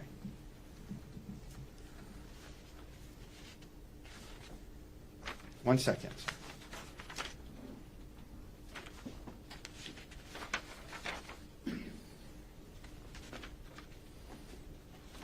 All right, that's all the questions I have for you, officer. Thank you. Thank you. Any redirect? No,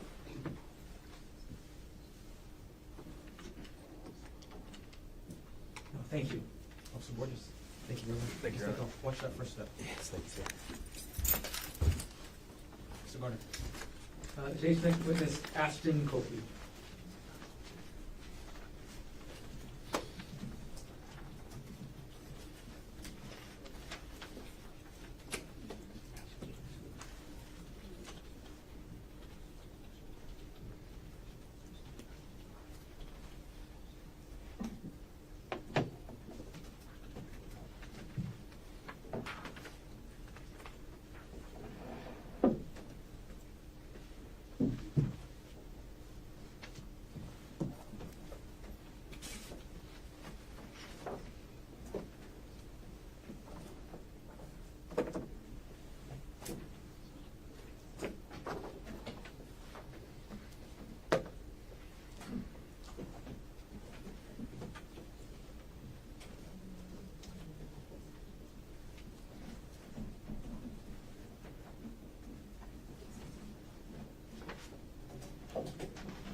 You do solemnly swear or affirm that the testimony about to give shall be the truth, the whole truth, and nothing but the truth?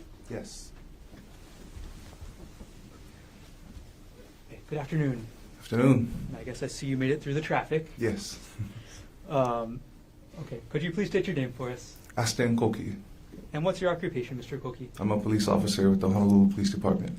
Okay, Officer Koki, how long have you been employed by HPD? A little over 7 years now. Were you so employed and on duty on March 24th, 2025? Yes. And on that date, what was your assignment? I was assigned to the Criminal Investigation Division, Strategic Enforcement Detail. Is that also known as SED? Yes, sir. What does SED do? SED is an investigative unit within the Criminal Investigation Division. We investigate criminal cases involving firearms, murders, attempted murders, and whatnot, and also assist with the other details within CID, or Criminal Investigation Division. Got it. On around 12:45 p.m. on March 24th, 2025, where were you dispatched to? To the Palipuka Trail. And did you actually go up the trail that day? Yes, I did. Overall, that whole day, how long did you spend up at the Palipuka Trail area? Roughly about 5 hours. What were you doing up there? We were assisting with canvassing the area for any evidence, and also locating the suspect, attempting to locate the suspect at the time. Were you able to find the suspect during those several hours? No, not during that time we were searching. And can you describe the area you canvassed? Rocky, a lot of trees, dirt.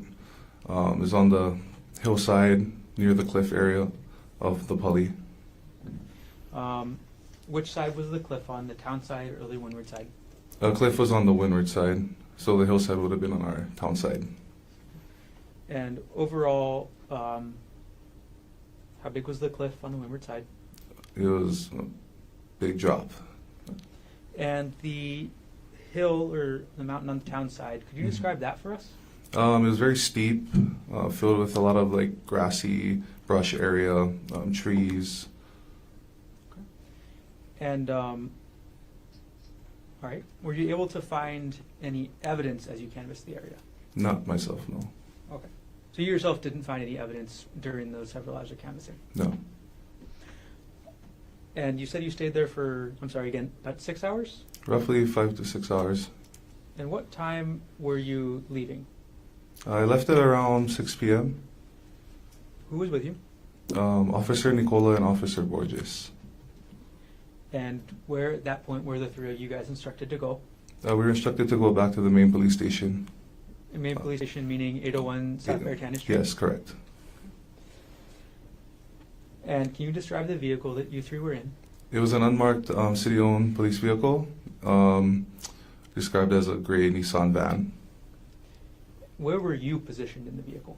I was in the front passenger seat. And what road were you taking back down? Nuuanu Drive. And as you were driving down Nuuanu Drive, what did you observe? I saw about 100 yards away a male exit the brush area from the hillside, crossing over Nuuanu Drive, running across towards the Pali Highway. Can you describe the male you observed? Caucasian male, white shirt, with like a brownish reddish stain, similar to blood, and blue shorts and a black crossbody bag. How close did you get to that male in your vehicle? Roughly about 10 feet away. Based on your visual observations, were you able to ID the male?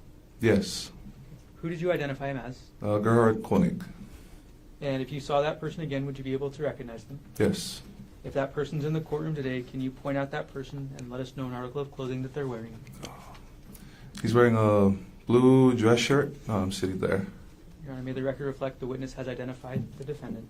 Record will reflect identification was made.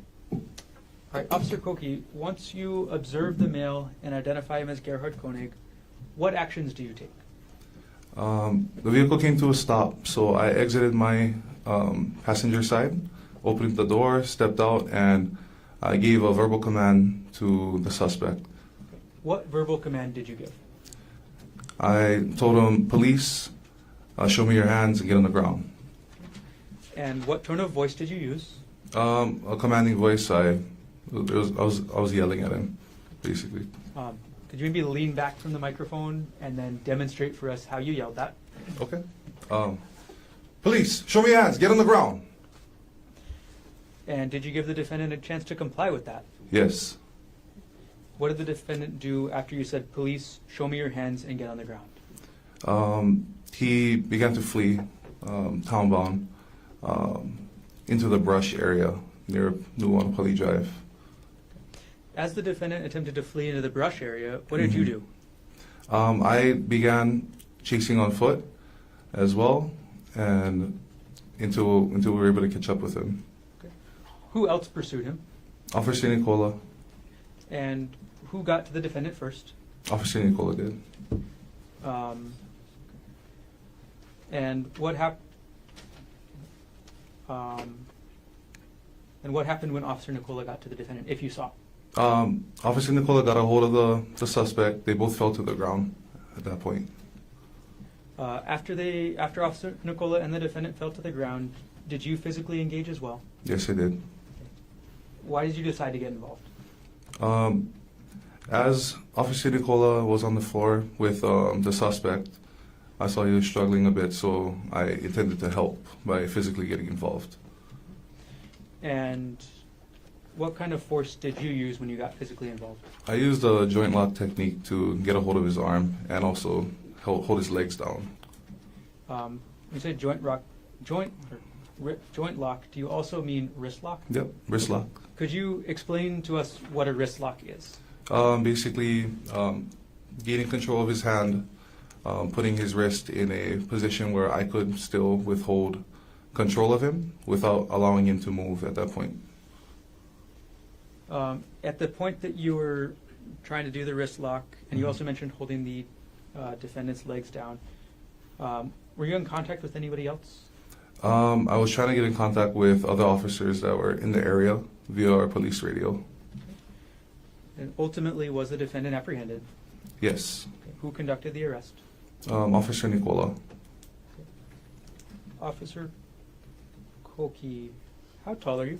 I'm about 6'3", And as of March 24th, 2025, how much did you weigh? 300 pounds. What were you wearing that day? I was in plain clothes, non-uniform. So I was wearing a t-shirt, long pants, covered shoes. I also had my firearm with me, extra magazines, handcuffs, and a police radio. And then, did you have a badge on you that day? Yes, I did. It was worn around my neck. And where was the badge actually on your body? It was in my chest area, openly displayed. I'm going to go back to something I meant to ask earlier. Officer, did you search the bottom of the cliff on the windward side?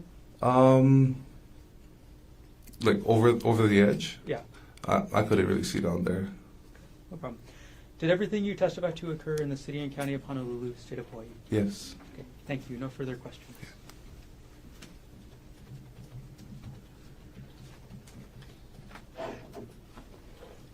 Cross-examination. Good afternoon, Officer Koki. Thanks Sir. for being here. Just a few questions.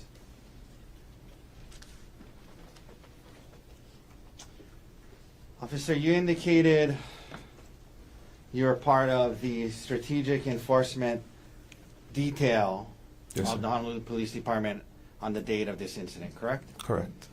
We also heard from Officer Nicola and Borges, who are also part of the strategic enforcement detail of the Honolulu Police Department, correct? Correct. You, at the time, when you were in the strategic enforcement detail, were 6'3", 6'3", 300 pounds, yes? Yes, sir. Officer Nicola, who was part of the strategic enforcement detail, testified today that he was 300 pounds. That's about right to you. He's 6 foot, 300 pounds, Officer Sure. Nicola, Yeah, roughly. roughly. Officer Borges testified today. That's your partners, right? You work with them, right? Yes, correct. Yeah, 6'3", 245 pounds, sound about right? Yes. Okay, so three of you, 6 foot, 6'3", 6'3", 300 pounds, 245 pounds, 300 pounds, correct? Yes. All part of the Strategic Enforcement Division, yes? Yes, sir. Okay.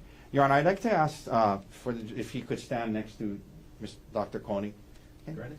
Officer, please come stand down here on this flat ground, please. Okay? So this right here is fine. Good, thanks.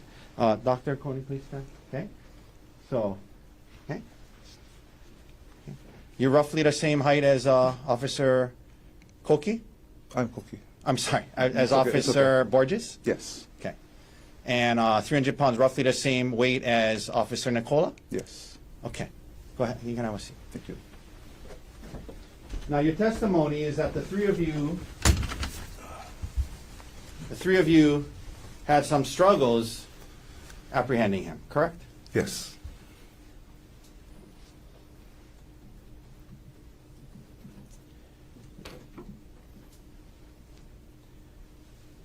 Sir, help me understand this. So, you're coming down in the car on Nuuanu Pali Drive, yes? Yes. And at some point, the suspect, Dr. Konig, is spotted up ahead, correct? Correct.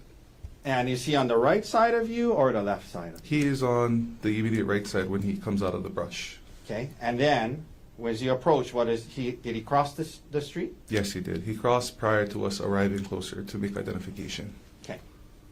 And then he was on the right side of you as you guys approached, correct? No, he was on our left side. Okay, I apologize.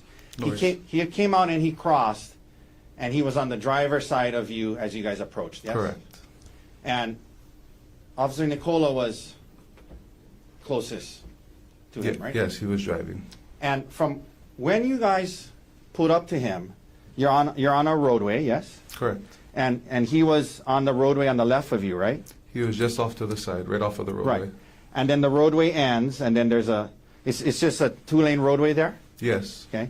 And you guys are in the right lane heading down? Yes. Or is it a one-way? If that's a one-way street, right? There was 2 lanes. Okay. Yeah. Well, is it a one-way street or is it a two-way? No, it's a 2-way. Okay. So you guys are in the lane on the right Mm-hmm. going down, right? Correct. And he's on the left in the other lane. He's not in the lane. He's on the side. On the side in the nearest to the brush area. He's on the grass. Grass, yeah, sorry. Okay, Grassy area. so where you are Yeah. is you're in the lane, the right. Well, you're driving down, Yes. so you're in the right lane, right? Yes, yes. And then there's a lane the other way, right? Correct. And then there's a grassy area, Correct. and that's where you say he was when you guys put up to him, right? Yes. And then right after that grassy area is the brush, correct? Yes, correct. And your testimony, well, and from the three of, well, when the car pulls up to him, right? Yes. And Officer Nicola is in the driver's seat, right? And he gets out. And then you got out. Yes. Which side did you get out of? The passenger side on the right. And you had to come around, right? Yes, I came around the front side. Okay. And then when Officer Nicola got out, according to you guys, he started to try to flee towards the bushes, right? Yes. Can we please pull up? But Officer Nicola, as he's fleeing towards the bushes, when he's on the grass and you guys are getting out of the car, Officer Nicola gets to him before he gets into the bushes, according to you guys, right? Yes. Okay. Can we please pull up 132, which is already in evidence? Okay. We can look at this, sir. This is Officer Nicola said this is where the incident took place, basically, roughly? Yeah. And that's the grassy area on the bushes, right? Yes.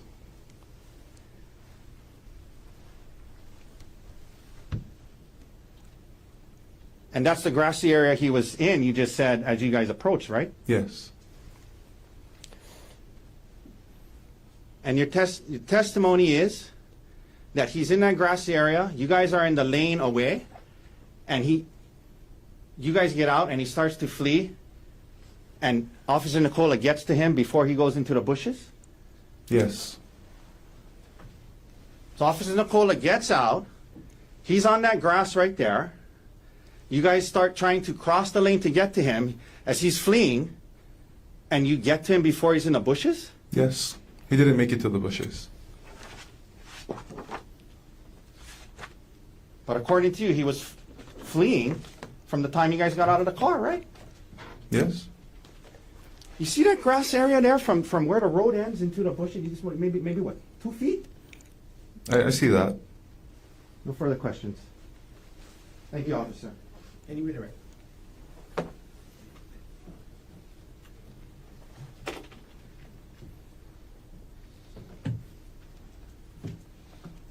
Mr. Koki, how fast are you? I would consider myself pretty fast. Do you play any sports? I played sports. What sport?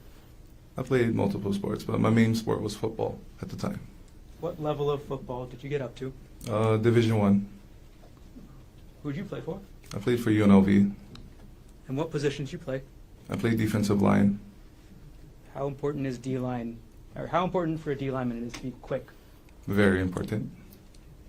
Thank you. No further questions. Yes. Any recross? Yes. And redirect. So first of all, it wasn't you who got to him first. It was Officer Nicola, right? Correct. And he's 300 pounds, right? Correct. And no matter how fast you are, if you know from where you are to where I am, do you think I can get to this table before you got to me? Even though you played D1 football, you think I could probably get there before you got to me? Probably, right? Probably. All right. Thank you, sir.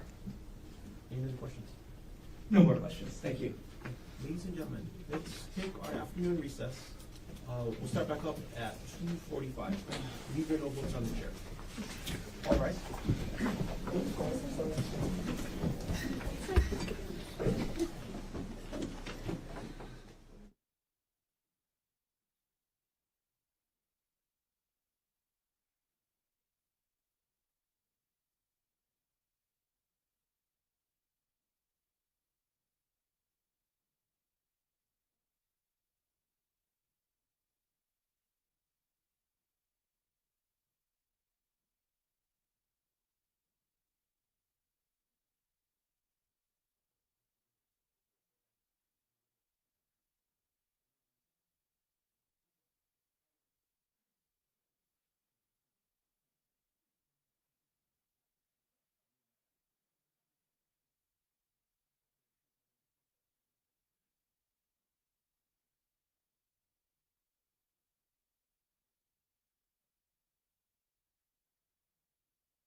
C-25-373. Dr. Konig is present in court with all four counsel of record. All jurors have left in the court. Mr. Garner, state's next witness. The state calls Tracy Spacic to the stand.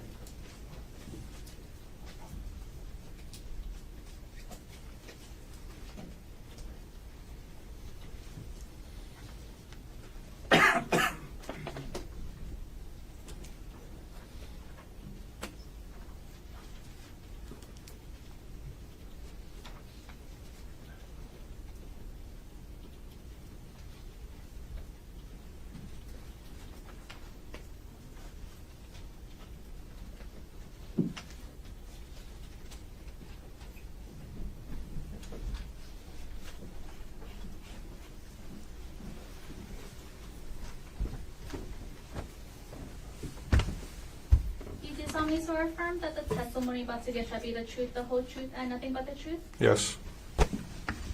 Listen.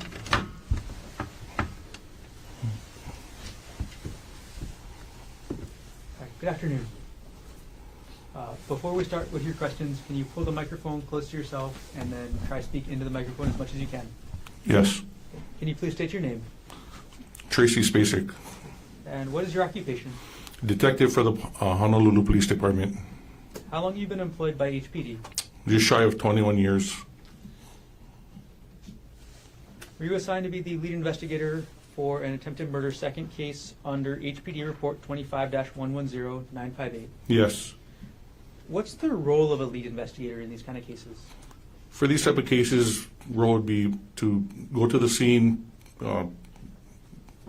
delegate duties to other personnel, canvass the area, conduct interviews, search for physical evidence. So when you say delegate, what does that mean? Big cases like this, there's a lot of people involved, and it would be delegating different duties to different units. So you don't do everything yourself. No. In the course of delegating and overseeing, do you oversee and integrate the work of other agencies that may be helping with the investigation? Yes. During the course of your investigation into this case, did you determine what the scene of the incident was? Yes. What was that scene? The scene was on the Palipuka Trail, which is located at 5101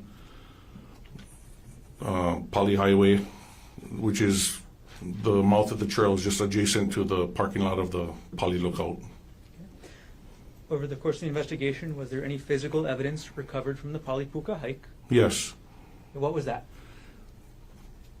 Evidence recovered on the actual trail was a cardigan sweater, a rock, and some blood. What appeared to be blood at the time? Yes, so it appeared to be blood at the time. Thank you. Correct. Did you actually examine the rock in this case? Yes.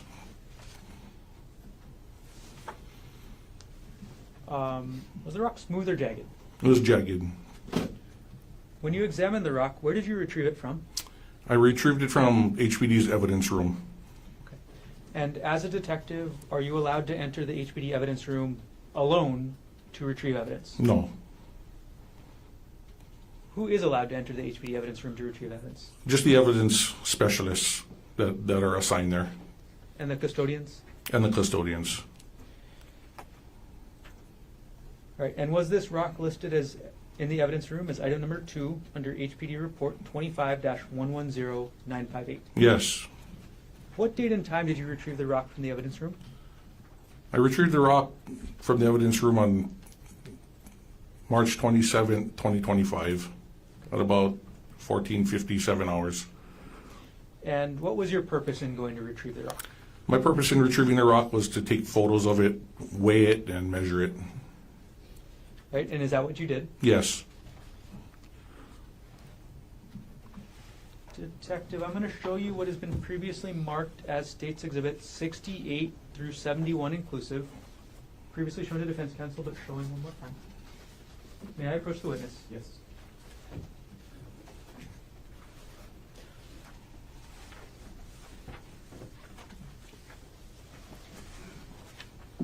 Okay, Detective Spacic, I've just handed you what's been marked States 68 through State 71.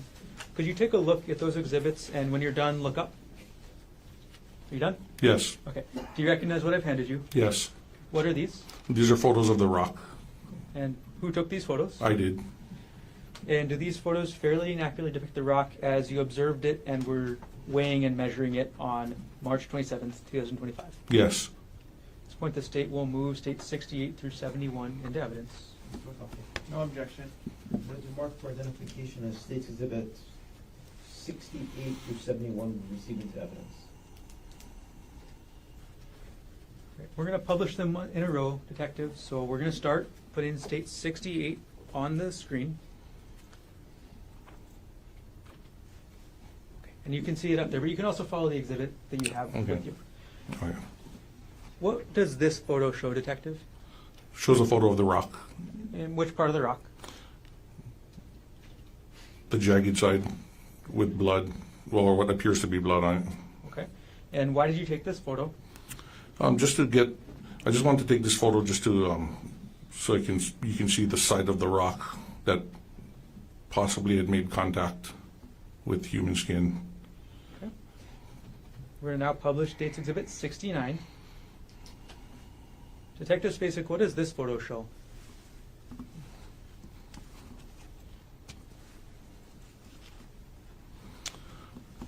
This photo shows, it depicts a close-up of the rock with strands of possible human hair stuck to it or attached to it. We're going to publish now States Exhibit 70. Okay, we've got States Exhibit 70 on the screen, Detective. What does this exhibit show? This exhibit depicts the rock and one of the measurements that was taken with a ruler. Okay. And our last photo for now, publishing States Exhibit 71. What does this photo show? This photo depicts the rock sitting on a scale. Okay. Now, was this a super technically calibrated scale? I don't believe so. No. Okay. What was the purpose in taking the photo?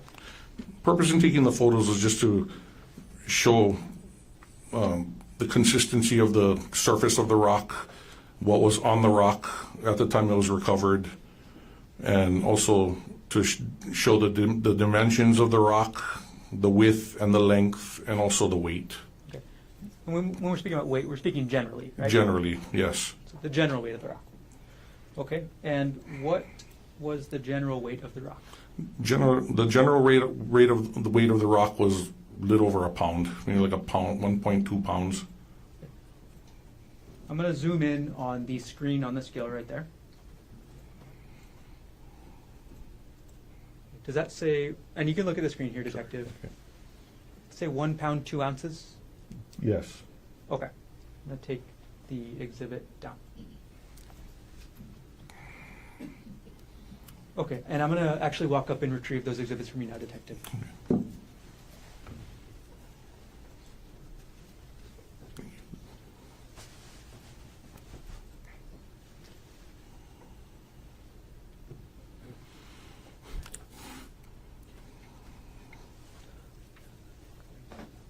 Okay, so after you took these photos of the rock on March 27th, 2025, what did you do with it? After taking photos, I put it back in the bag it was recovered in and resealed it and submitted it back into evidence. Okay. To this same evidence custodian or different? Same evidence custodian. And during the time that you took the rock from the evidence custodian to the time that you gave the rock back to the same evidence custodian, was that rock in your full custody and control? Yes. Did anybody else touch the rock at all during that time? No. And during that time, did you tamper with, alter, substitute anything on the rock? No. Were you wearing gloves? Yes. And how did you package the rock before you gave it back to the evidence specialist? I placed it back into the bag that it came in and I resealed it. With new evidence tape? Yes. All right. In this case, in addition to the evidence that you talked over that was recovered so far, Did you recover any evidence yourself? Yes. What did you recover? I recovered a black Patagonia backpack, or like a side bag type of, yeah, it's like a sling bag type of bag. Got it. And can you describe for us the circumstances of how you recovered that? Yes. After the suspect was arrested at the scene, or just a little bit lower than the scene, I recovered the backpack or that bag from Officer Chauncey Nicola. Okay. After you recovered that bag from Officer Nicola, what did you do with it? When he handed it to me, it was already in a brown bag. I recovered the bag and took it back to when I went back to the station, I sealed up the bag, labeled it, and secured it in my drawer, my office drawer, that can be locked with a key. Got it. All right, Detective Spacic, I'm going to now approach with what's been marked as State's Exhibit 72, showing to Defense Counsel. May I approach, Your Honor? Yes.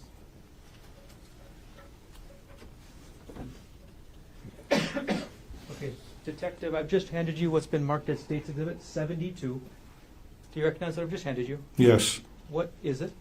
It's the bag that I sealed and labeled. Is it a photograph of that bag? Yes. Okay, and where's the bag in the photograph? It's in the drawer that I secured and locked it in. And does this photograph fairly and accurately depict the bag after you put it in that drawer at your desk? Yes.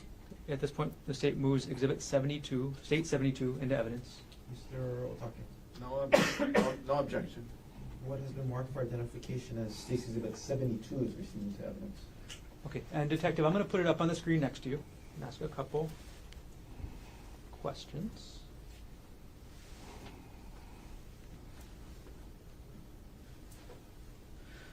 Okay, when you say you sealed the bag, where did you seal the bag? I sealed it at the police station at the 801 South Beretania Street. Okay, I think that might have been a bad question. Where on the bag did you seal it? The bag was placed in a brown paper bag. The top of the bag was sealed with red evidence tape. Got it. Okay, and looking at the photo right there, is the evidence tape we see at the top of the bag, that's what you're talking about? Yes. Okay. Sorry for the confusing question. Is your desk at the HPD station in a place that's open to the public? No. How is the HPD building secured? The HPD police station in Honolulu is secured with numerous electronic doors that have to be accessed with a key access card. Do members of the public have those kind of key access cards? No. And from the time did you say you locked this drawer as well? Yes. From the time you locked the bag in that drawer to the time that you eventually retrieved it from that drawer, when you retrieved it, was the seal still intact? Yes. Okay. During your investigation in the case, did you end up executing a search warrant on the black bag contained in the photo we see now? Yes. Okay. I'm going to approach now with State Exhibits 73 through 86. Show them to Defense Counsel. Okay, previously shown to Defense Counsel. May I approach? Yes. Excuse me. I'm going to retrieve 72. Thank you.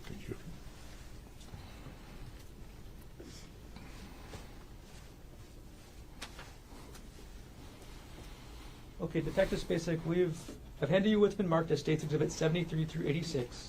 Could you take a minute and flip through and make sure you see every exhibit?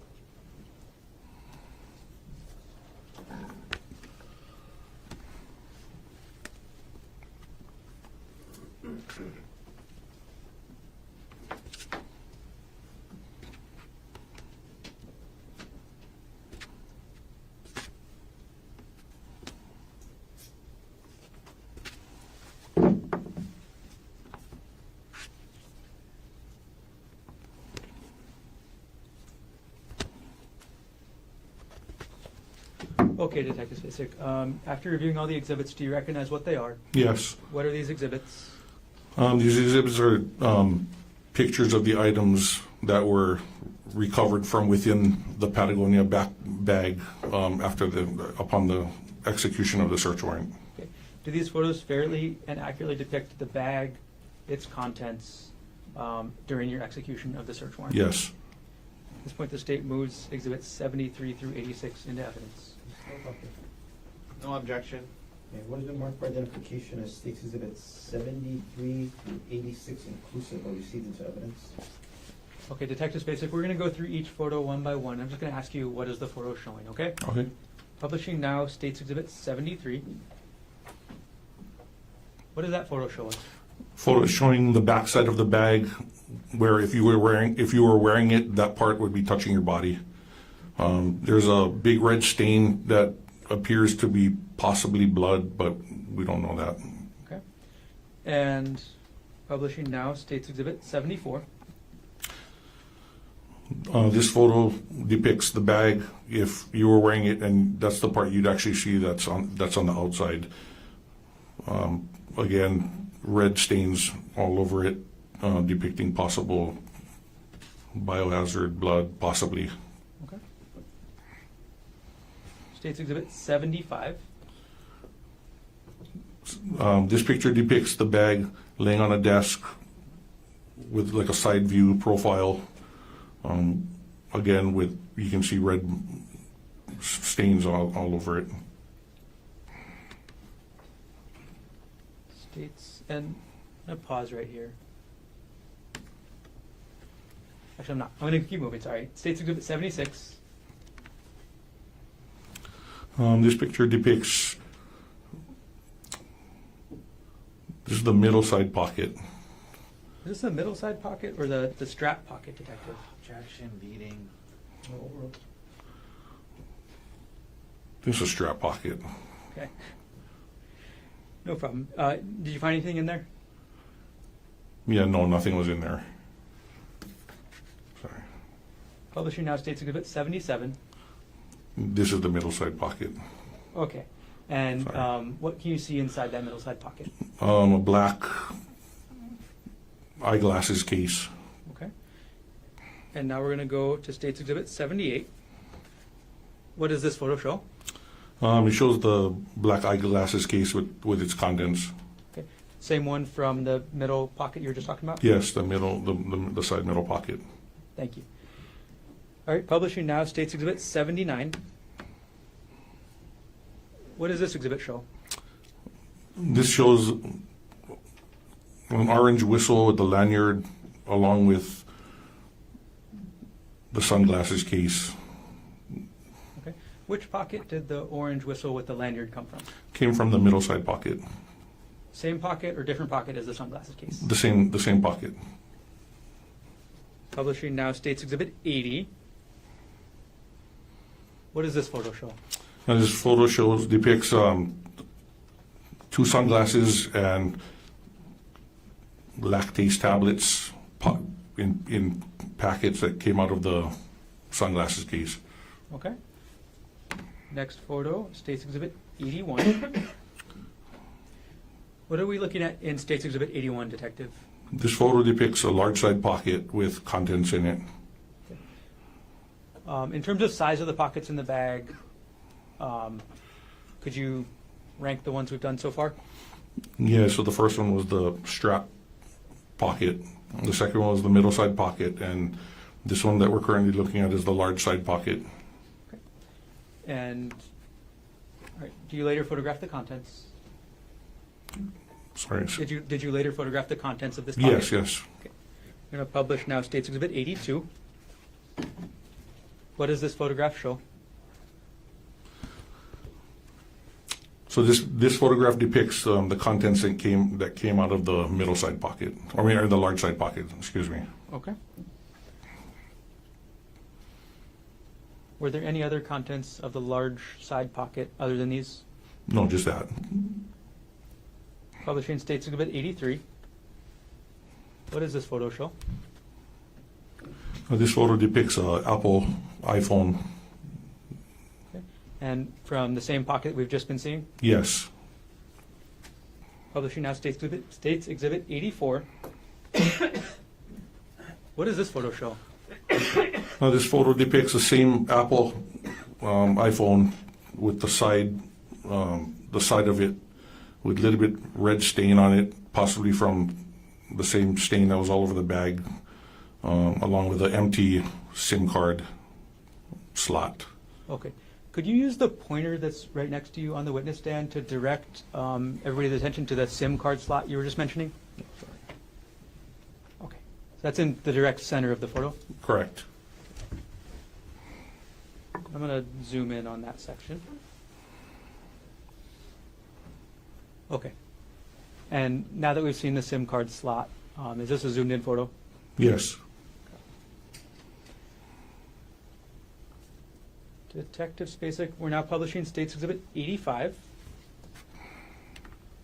What does this photo show? This photo depicts the actual SIM card, a loose SIM card, and a SIM card holder. When you open this Patagonia backpack, where were the SIM card and the SIM card holder? They were just in the bag, in the actual pouch, the large side pocket, just loose, just lying there. Was there any SIM card or SIM card holder installed into the phone? No. Do you recall if the phone was on or off? It was off. All right, publishing now State's Exhibit 86. Detective Spacic, what does this exhibit show us? This picture depicts the cash that was found in there, along with various credit cards and Hawaii driver's license. This was all actually clipped to money clip, this carbon fiber money clip. Could you use that pointer and point to us where the money clip that this all came in Yes. is? All of these items were all bunched up and clipped into this money clip right here. Okay, and you're directing your pointer to the left side of the screen. Correct. Okay, thank you. Okay. I'm going to take the exhibit down. And I'm going to retrieve that stack of exhibits from you now, Detective.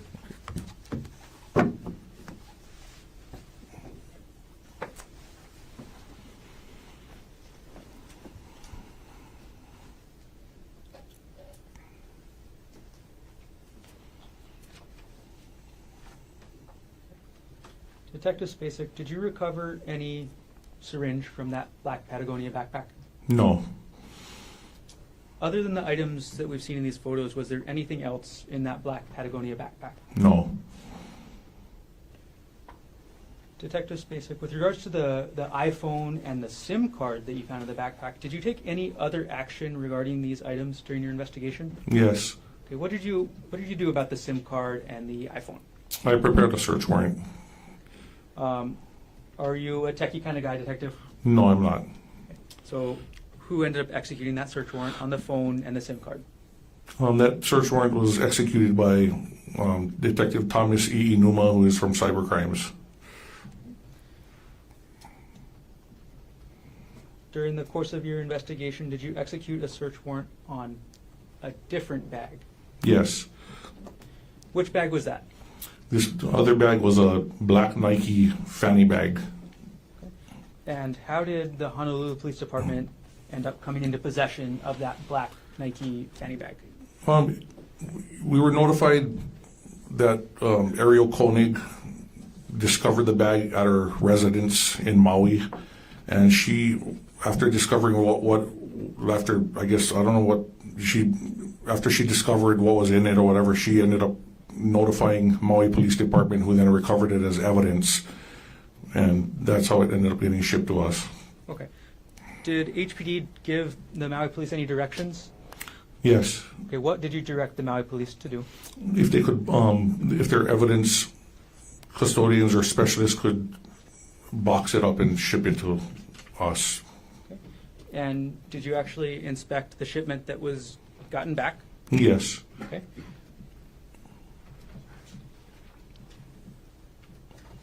All right, I'm going to publish now what's already in evidence. State's Exhibit 87.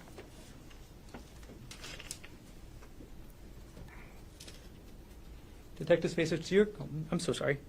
It's now on the screen. Do you recognize what this is? Yes. Okay, what is this? That is the box that the stuff was shipped over from the Maui PD. Okay, And I'm sorry, Detective, I'm going to actually approach and hand you hard copies of the exhibits as well, so you can look through them along with us on the screen. Okay. Thank you. Detective Spacic, what are those blue things on the box? That's evidence tape. When you received the box, was any of the evidence tape broken? No, it wasn't. All right, I'm going to now publish State's Exhibit 88. What does this exhibit show? This photo depicts the actual Nike bag itself. I'm going to publish State's Exhibit 89. What does this photo depict?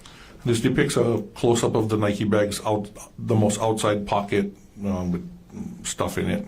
Okay. The contents of the pocket. The contents of the pocket. Publishing now State's Exhibit 90. What does this photo show? This photo depicts the contents that came out of that most outside pocket.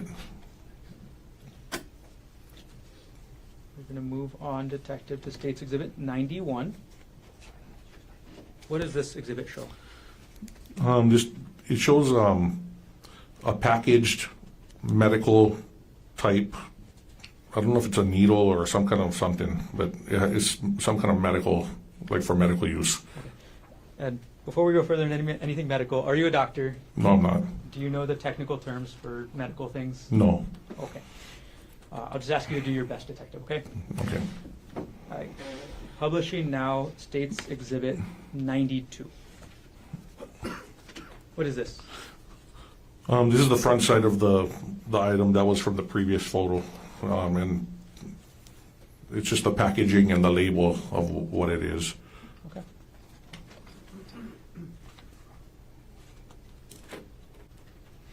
All right, I'm going to publish now State's Exhibit 93. Detective Spacic, what does State's Exhibit 93 show?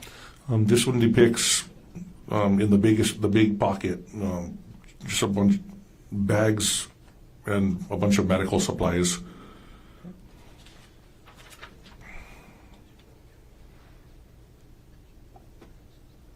I'm going to publish State's Exhibit 94. What does this exhibit show? This shows all the contents that was in that pocket of the bag. And although you may not be an expert, do you recognize any of the medical supplies? Yes, it looks like a stethoscope, syringes, a bunch of maybe medicine vials. Looks like IV bags, safety glasses. Publishing State's Exhibit 95. What does this exhibit show? This shows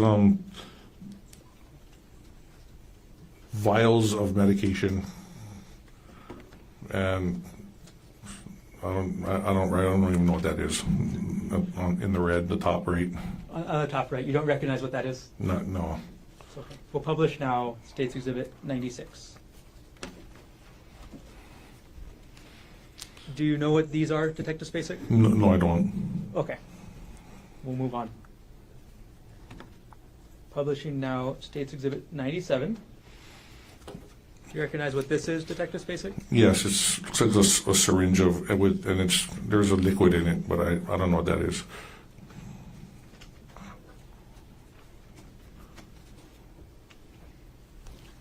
Publishing now State's Exhibit 98.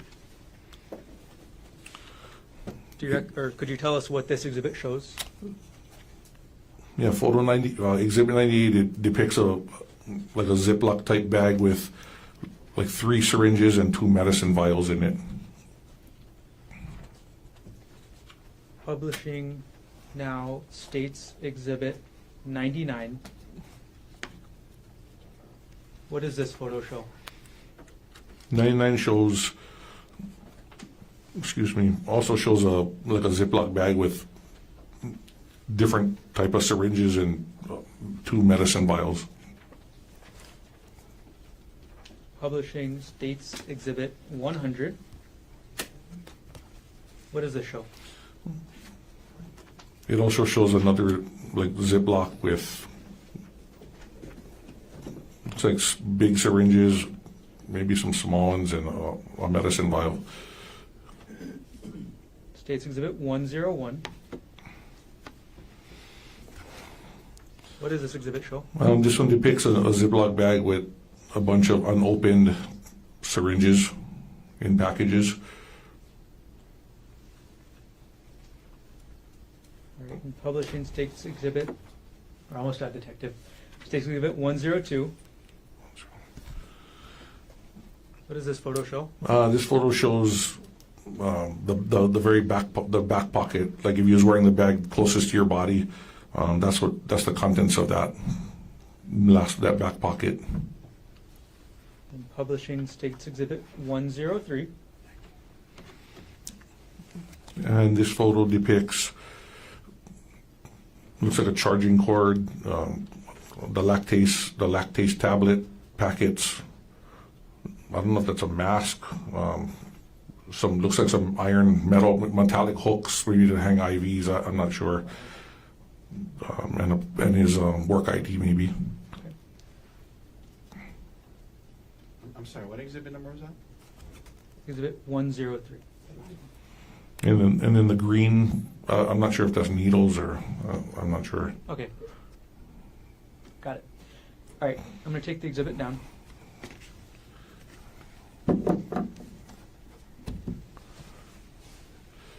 Okay. In addition to this black Nike fanny bag that was shipped from Maui, was anything else shipped over? Yes, in the box was along with the bag was a laptop computer.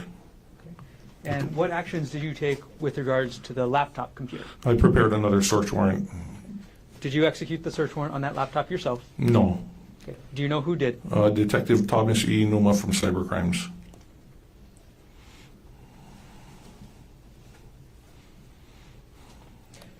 All right, I'm going to collect those exhibits I just handed you, Detective.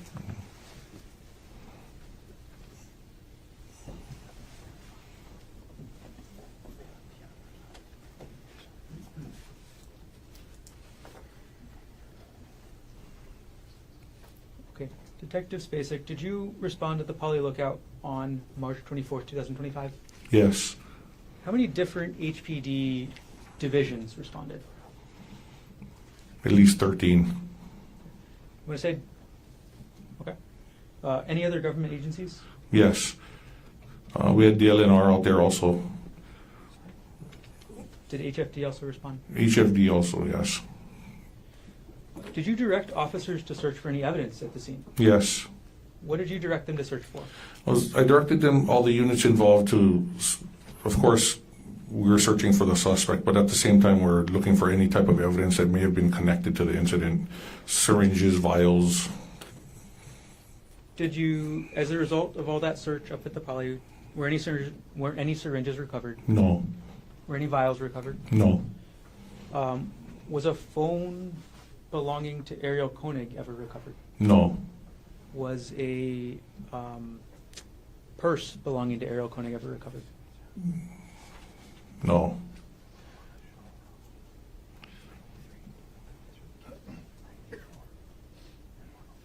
When defendant was arrested, were any syringes found on his person? No. Did you order the officers to search the bottom of the cliff or the bottom of the Poly on the windward side? Yes.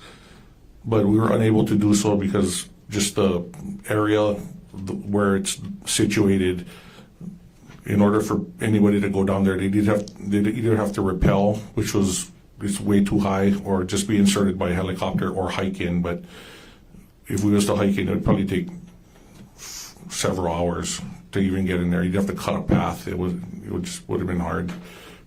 Is there any trails that you're aware of that go to the bottom of that cliff? No.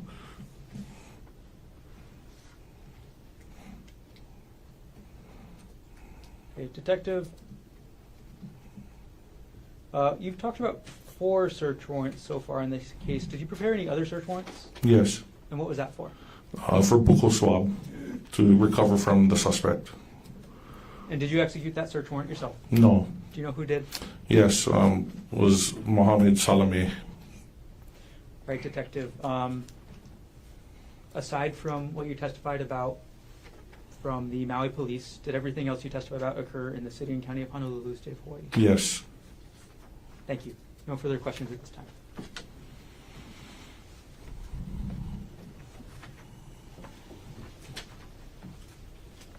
Cross-examination? Good afternoon, Detective Spacic. Just a few questions. So were you the lead detective on the case? Yes. So part of your job was to kind of decide who to interview, and as part of it is you decide which witnesses we should follow up with an interview, correct? Yes. And then that way you establish contact with them, you have their contact information. If you need to subpoena them to come or testify, then at least you're in touch with them too, right? Yes. Did you interview a man in this case by the name of Jeff Miller? Yes. And you interviewed him, you had his cell phone, his address, Yes. and you talked to him, yes? Yes. Okay. Now, you talked about collecting evidence and documenting it. Did you go hike up the trail that day? No. Okay. But you sent evidence specialists to go up there and take some photos of the rock, right? Yes. And she took photos of the rock, right? Yes. Were you aware, as the lead detective, that another officer had moved the rock around before she photographed it? I was aware that it wasn't in the place that it should have been when she photoed it. What? You were aware that it was not in the place that it should have been when she photographed it, right? Well, I was aware that where she photoed it, it wasn't where supposedly it originally was. Okay. Did you document that in your report in any way, sir? No.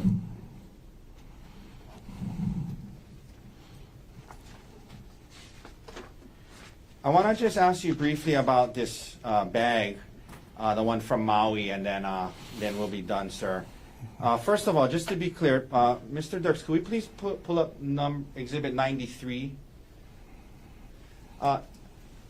Sir, you can see this on the screen here. Yes. So just to be clear, just to be crystal clear, this bag was recovered on Maui, not on Oahu, correct? Correct. And then on Maui, it was recovered to your knowledge because when Ms. Konig says she discovered it, she actually contacted her attorney who then talked to the Maui police, correct? Correct.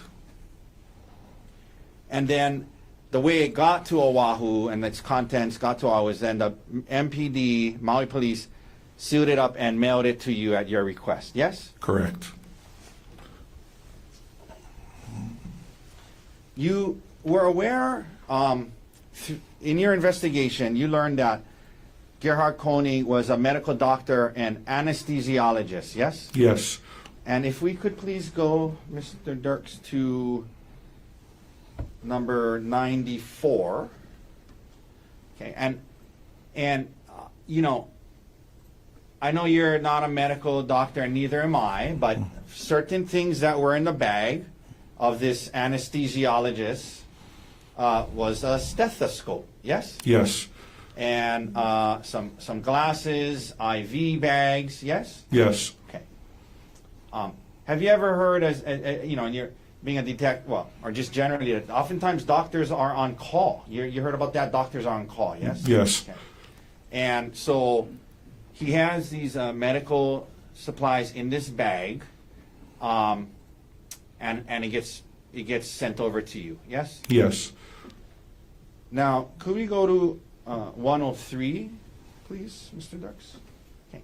And here, and this was in the bag as well, right? Correct. And in the bag, there was his workplace identification badge with all this stuff, right? Yes. Okay. And I would imagine, as a detective, one of the things you deducted is that this was likely a work bag for him as an anesthesiologist, yes? Yes. Okay. We can take that down. Now, sir, after the discovery of this bag and its contents, you understood or learned that Gerhardt worked at Maui Memorial Hospital for a group called TMG or something like that, yes? Yes. And who is, well, let me ask it to you this way. Dean Terakawa who is Dean Terakawa in relation to this case? Well, he's a detective who also assisted with the case. Okay, so you were the lead detective, yes? Yes. But Detective Terakawa was I guess a partner detective kind of helping you with the case. Just yes? assisting, yes. Assisting, yes? Yes. And so there'd be things you if you were busy or had other things, you would tell Detective Terakawa, hey, go follow up with this, and he would do it, yes? Yes. Yeah, and then you would review as the lead detective his work and his reports, yes? Yes. And one of the things that you, or I guess, well, either instructed Detective Terakawa to do, or he, did as part of it, is after this work bag with the ID was found, you asked him to contact someone from Maui Memorial Medical Center, yes? Yes. And that person's name was Amber Bartle, correct? Yes. And Amber Bartle was the executive director of compliance for the hospital, right? Correct. She's the person that deals with compliance with, everything, you guys wanted to talk to her about the appropriateness of him having these, vials and things like that at his house, correct? Yes. And you interviewed her, right? I didn't interview I'm sorry, her. and Detective Terakawa interviewed her about it, right? Yes. And you guys have her contact information, and you've been in touch with her. She was cooperative when you guys talked to her, yes? Yes.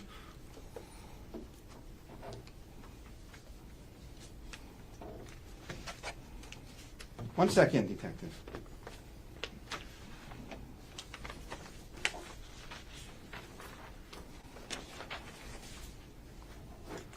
That's all the questions I have for you, sir. Thank you for your time. Any reader? No, Your Honor. Thank you. Ladies and gentlemen, we made good time today. I'm going to release you for the day. Leave your notebooks on your chair. No trial tomorrow, for sure. Today's the holiday. I will ask you to come back on Friday. So we'll continue on Friday, 9:30. Come up to the fourth floor. Between now and when you come back, don't talk to anybody about this case. Keep an open mind. Do not try to learn about this case outside of the courtroom. You see the cameras. Don't watch any media. There's reporting on it. Turn off the TV or walk out of the room if it starts to come onto the TV. I hope all of you have a safe drive home. I hope you enjoy and actually get some time off tomorrow. We'll see you all on Friday morning. All rise.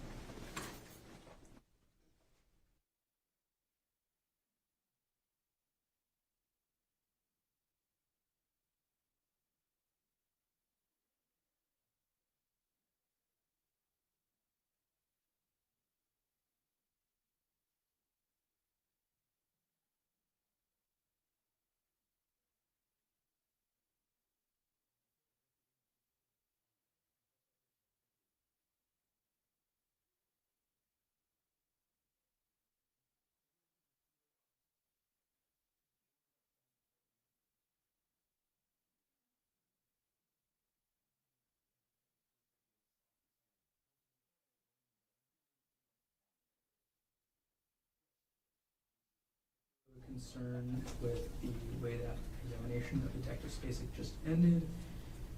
At the motions eliminated hearing, Your Honor, the state was allowed to introduce the photos of the contents of Dr. Konig's bag, the Nike fanny pack from Maui, for the purpose of showing the defendant's actual possession of syringes and vials. At that hearing, the state did disclose to the court and argued, so the court should be aware, that Ms. Bartow did provide a statement about Maui Medical's or their requirements for how anesthesiologists will get those syringes and vials for each case. And what Ms. Bartow told the police was not, it's okay for Dr. Konig to have those things. What she said is that each anesthesiologist will remove those items from what's called the Pyxis cart on a case-by-case basis. Now, the court excluded the state from getting into that, and I understand the court's reasoning. It was a Prior Bad Act, right? Or could be conceived as a Prior Bad Act. Yes, but now with the examination and the way the questions came out, it was heavily implied to the jury that Ms. Bartow is cooperative and would somehow testify that the defendant had absolute permission from Maui Memorial Medical to have those items. So I am asking the court to revisit that issue. If I may, what was turned over in discovery is this, and I'll read it to you. Dear Detective Terracall, I'm following up regarding an organizational review you had requested regarding our facilities policies. There are barcodes on all medication that are still in their commercial vials. We have 2 policies that govern how drugs are stored and accessed. Automated dispensing cabinet and controlled substances. There is not a specific policy for anesthesiologists. Within the policies address authorized access, distribution, handling, and the audit reconciliation. Since anesthesiologists are normally accessing the anesthesia Pyxis cart, during a procedure, they log into the Pyxis using their bio ID and it unlocks. They input what they're taking out of the Pyxis, document Pyxis transaction, and document in the electronic health record what they're administering to the patient. All of the meds on the list provided are non-controlled, and then it lists the meds. Please let me know if you also receive feedback on if the prosecutor, wants to do a search warrant for the locker in the facility. If you have clarifications, let me know. That's what we were provided, that there's no policy and that there was no policy violation, at least that she indicated. So simply asking him, he brought up what the detective did as part of this investigation. So I'm just following up on who else he interviewed, such as Jeff Miller and Amber Bartow. So, and he could have objected if he thought it was a problem, and he didn't. So that's all I asked is if he interviewed her, she was the compliance person, if he interviewed her. That doesn't now open the door to prior bad acts or anything like that. Anything else you want to add, Mr. Konig? I think the word using the phrase opening the door is not correct. Opening the door is involved with the entrance of evidence that's inadmissible. And I'm not saying that what Mr. Otake was asking is, I'm not arguing that what he was saying was inadmissible. What I'm saying is it does make relevant, and it's essentially using the motions of limited ruling of this court as a sword rather than a shield. So that's the issue that's here. No, I understand the argument, because the impression is left that Ms. Bartow believed that this was complying with hospital policy. I never asked that. I understand. But at this point in time, the court's not going to take any further action. If there is other evidence that makes possession of the vials or medication and compliance with hospital policy relevant, then we can revisit the issue at that point in time. I'm happy to revisit in the future if that happens. I'll also probably raise before closing an argument. I'm sorry? I'll also probably raise before closing whether this is something that should be argued at this point as well. Say that again, Mr. Martin. I'll raise before closing whether there should be any limitations on the type of argument with regards to that type of evidence. Well, I understand, yes. Okay. Anything else you want to take up on record? Nothing else. How about you, Mr. Otake? On record before Friday,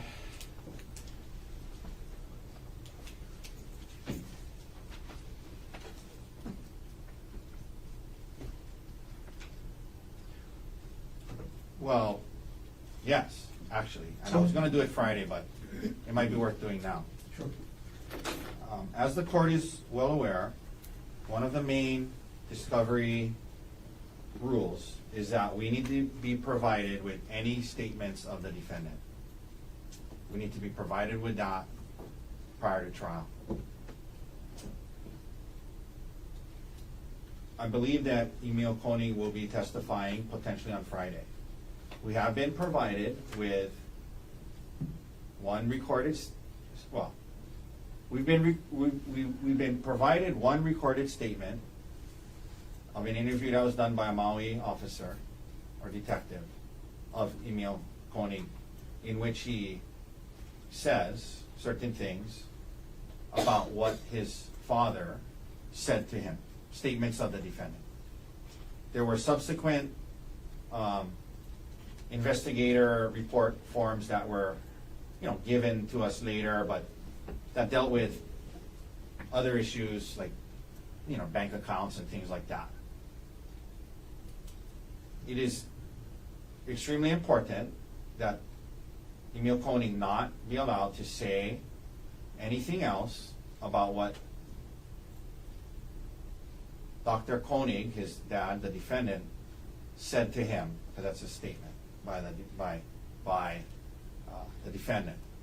So I just point that out, and I think if there's other things that he has said to the prosecutors that they plan to get into that hasn't been turned over to us, that's a problem. And if you know, to assist the court with that, I don't know if the court wants his recorded statement or not. I think he should be informed that that's what he needs to limit it to, and be given, he should have an opportunity to read it.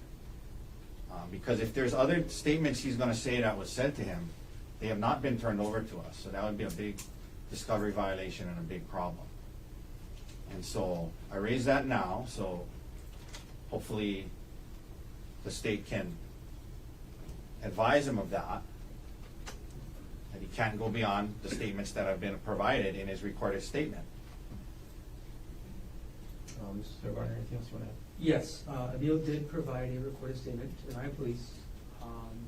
He also told several other people what he heard the defendant say that day, and Emil's characterizations of that conversation regarding that have been turned over to the defense. So the other places those are from is from Peter Mast, Judith Mast, and Jessica Patella-Ray. So Emil's statements about what the defendant told him come from those 4 sources. So The state also may ask, Emil was also asked, did the defendant, or did he tell you anything else? And Emil said no. So it is also fair game in the state's fine to ask, you weren't told this, you weren't told that. But that's the universe that we're working in, is primarily Emil's statements, and then there's some additional details provided in the other 3 statements as well. So if I can clarify this, and this is where I have some concerns. So there was a recorded statement that he gave to the Maui detective in which he said Gerhardt said certain things to him. And that's what was turned over as far as his statements about what the defendant said. Okay. Subsequently, they interviewed Ms. Konig's parents, Judy and Peter Mass.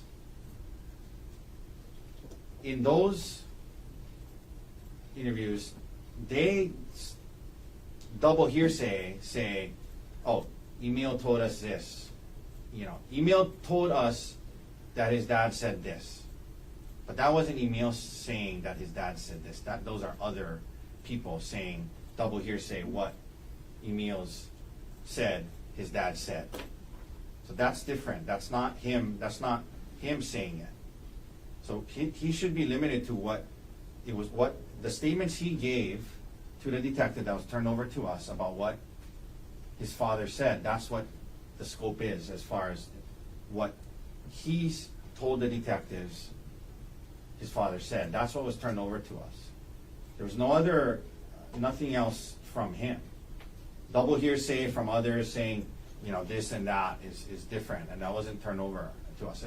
If the prosecutors have talked to him about it since then, and he's told them more than what's in his recorded statement, then they should have informed us of that prior to the trial, which they did not. Okay. Emil has not informed the state of any additional statements beyond what I discussed already. So And that's what I'm talking about. Anything beyond what he told the detectives. Disclosed. Hold on. Anything beyond what he said to the detective in the detective interview, law enforcement interview, if he subsequently told the prosecutors more than that, they should have disclosed that to us. That, you know, on this date we interviewed him and he said the defendant also said this, this, and this, which apparently has happened and was not disclosed. We're making a mountain out of a molehill. No, we're not. This is critically important. Okay. The defendant's statements to Emil Konig were disclosed in these 4 different interviews that I've referenced. Okay. He has not gone further than what has been disclosed in those statements.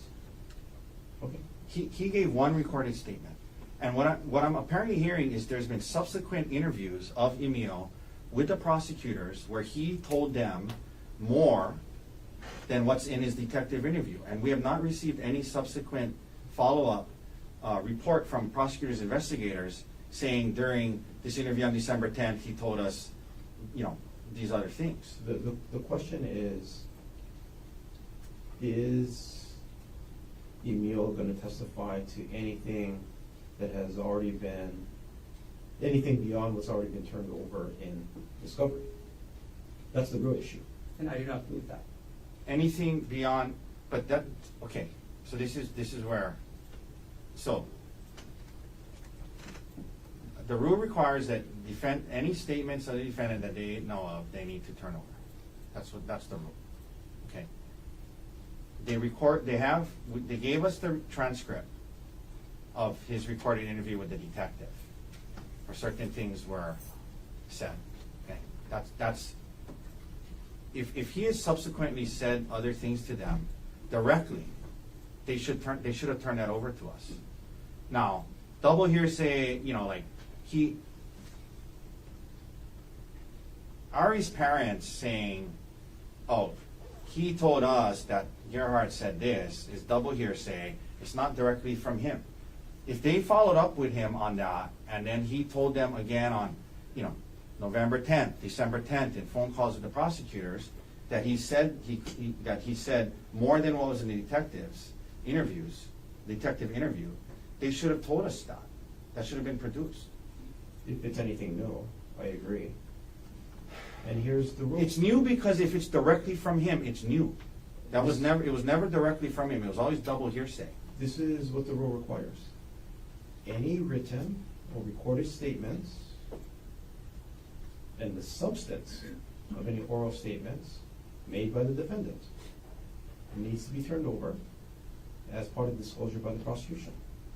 Anything beyond that, the court already ruled, granting defendant's motion in limine, it's paragraph number 9 that actually cites that rule, will prohibit the prosecuting attorney from using during trial any undisclosed statements, written or oral, beyond that of Rule 16b(1)(2), which I just cited. And we're going to follow that, right? So what needs to be turned over is any written or recorded statements of Dr. Konig, as well as the substance of any other oral statements that he might have made. And if it's in the discovery, that's going to be the substance of the oral statements. That's why I asked, is there anything beyond what has already been turned over? And if the answer is no, The answer is no. and if there is anything else beyond the substance, then that's going to get precluded by the court's motion in limine ruling. If the court wants to review the transcripts I've been discussing, where it states 172, 174, 176, 178. Wait, I'm sorry, 172, 174, 176? 178. There really needs to do that? No, I'm just pointing them out if we need to reference them later. Okay. There were 2 transcripts of Ms. Patellery. I can't remember which one Emil's statement about what the defendant said is in. So, anyway. Okay. Anything else you were concerned about, Mr. Otake? Nothing further on that. You know, Emil should be advised that he can't go beyond what's in there. Do you want Mr. If there's a concern, do you want Mr. Garner to lead? You can think about that. Well, I just want him to be advised that he can't just blurt out things that he's never told anyone yet about it. Well, I'm not saying I don't want Mr. Garner to lead, but I want Emil to just be advised that the scope of his testimony is limited to now what Mr. Garner has indicated. That's all. Yeah, the order has granted defendant's request, prohibiting the state from using any undisclosed statements of the defendant. We're gonna follow that. No, I understand, and I just want him to know that. That's all. Okay. Thank you. Then, counsel, thank you. We'll adjourn for the day. Is there anything else we need to take up off record before I let you go? I'll just Off record, that is. scheduling off record. Yeah, we can do that up at the bench. Okay.